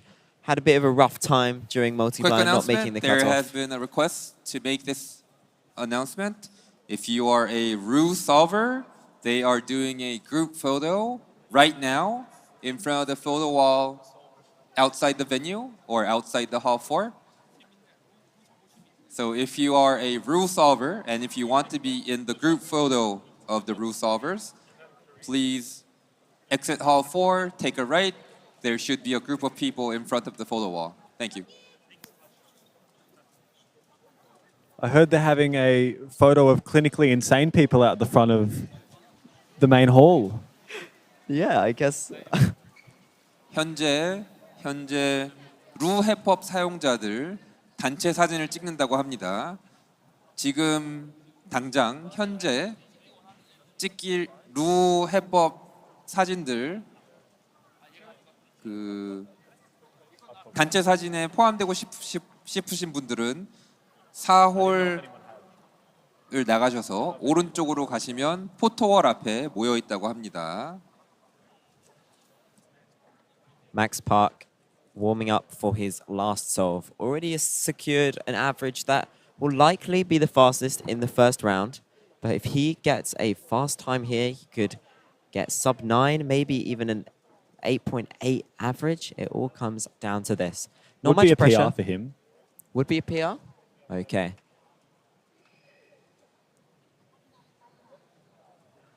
Looking pretty good. Turning fast. Typical Max style, turning pretty fast. Onto PLL. And a 9.3. So that improves his average. I think that is a 9.3 average. That's just a solid round. That is very solid from Max Park. 4 9s and a 7. Crazy.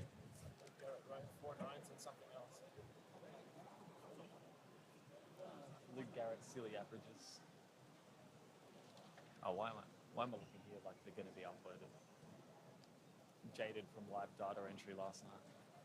Tommy Cherry immediately starting inspection on his solve on the yellow stage. Wasting no time. Seemed like he said, I'm ready before he even sat down in his seat. It's a habit with a lot of the blinders, especially 3 blind. They don't like to waste any time. They just get stuck into it.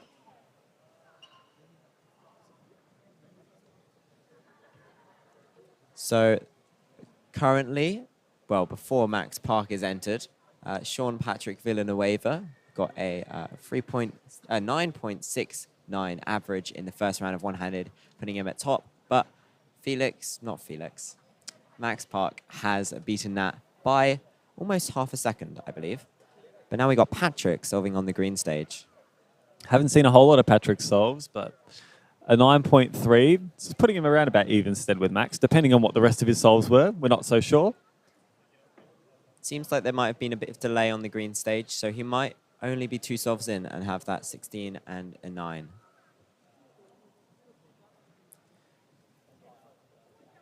Also, with a very quick average in this round is Dwayne Ramos from New Zealand with a 9.75 average. He has very, very tough goals. I know he wants to get world record average or he wants to place well in the finals. And I saw him looking quite frustrated with this 9.75 average. So it's kind of crazy that you can get sub 10 and still be disappointed. He does put a lot of pressure on himself to perform well, but if anyone can live up to that pressure, it's my boy Dwayne Ramos. Yes. Our He's done it homie time and time from again. below down under. Down under, down under. That's like down under squared. Whoa. Oh my goodness.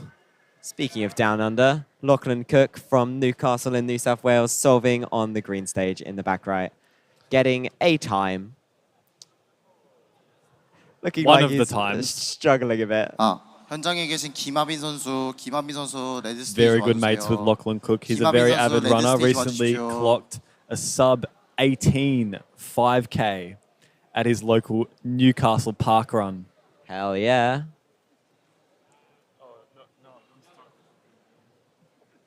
We're running. We're going running after Worlds? Running. Is that what you said? Patrick Ponce on the green stage. We've only seen 2 solves so far. And I believe it's a 16 and a 9.3. Starting his solve now. Got that 16 looming over him. Let's see what he can pull 김하빈 out the bag. 김하빈 선수 빨간색 스테이지로 와주시기 바랍니다.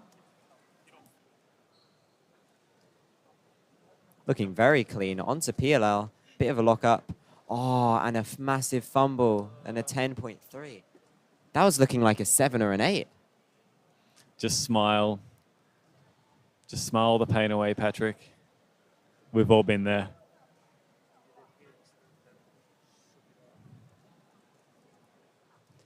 Not quite sure if that 16 was an extra or not. I think he may have been a bit distracted by the announcements that were made, but we have no way of telling what his result was.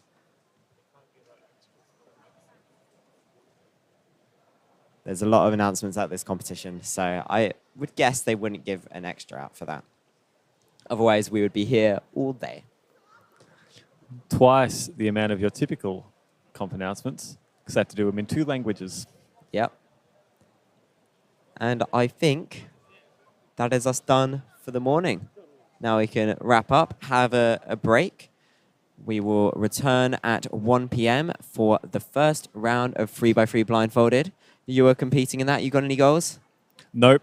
3x3 blind is not something I place a particular great deal of importance on. So I'm just out there to have fun and make round 2, hopefully.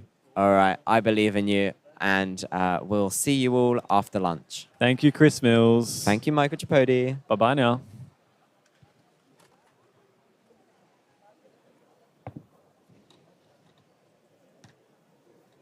It's brand new. Already I just bought it. Be nice to it.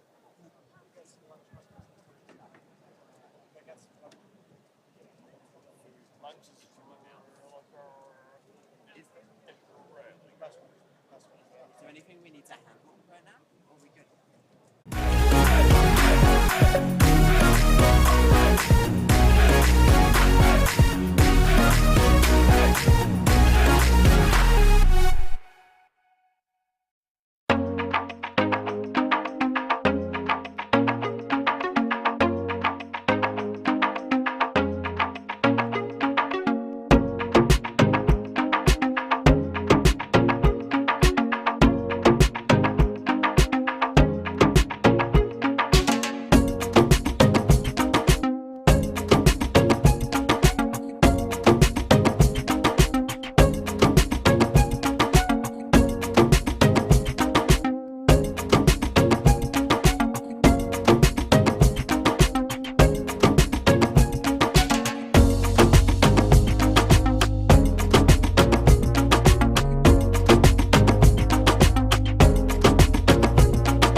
Bye.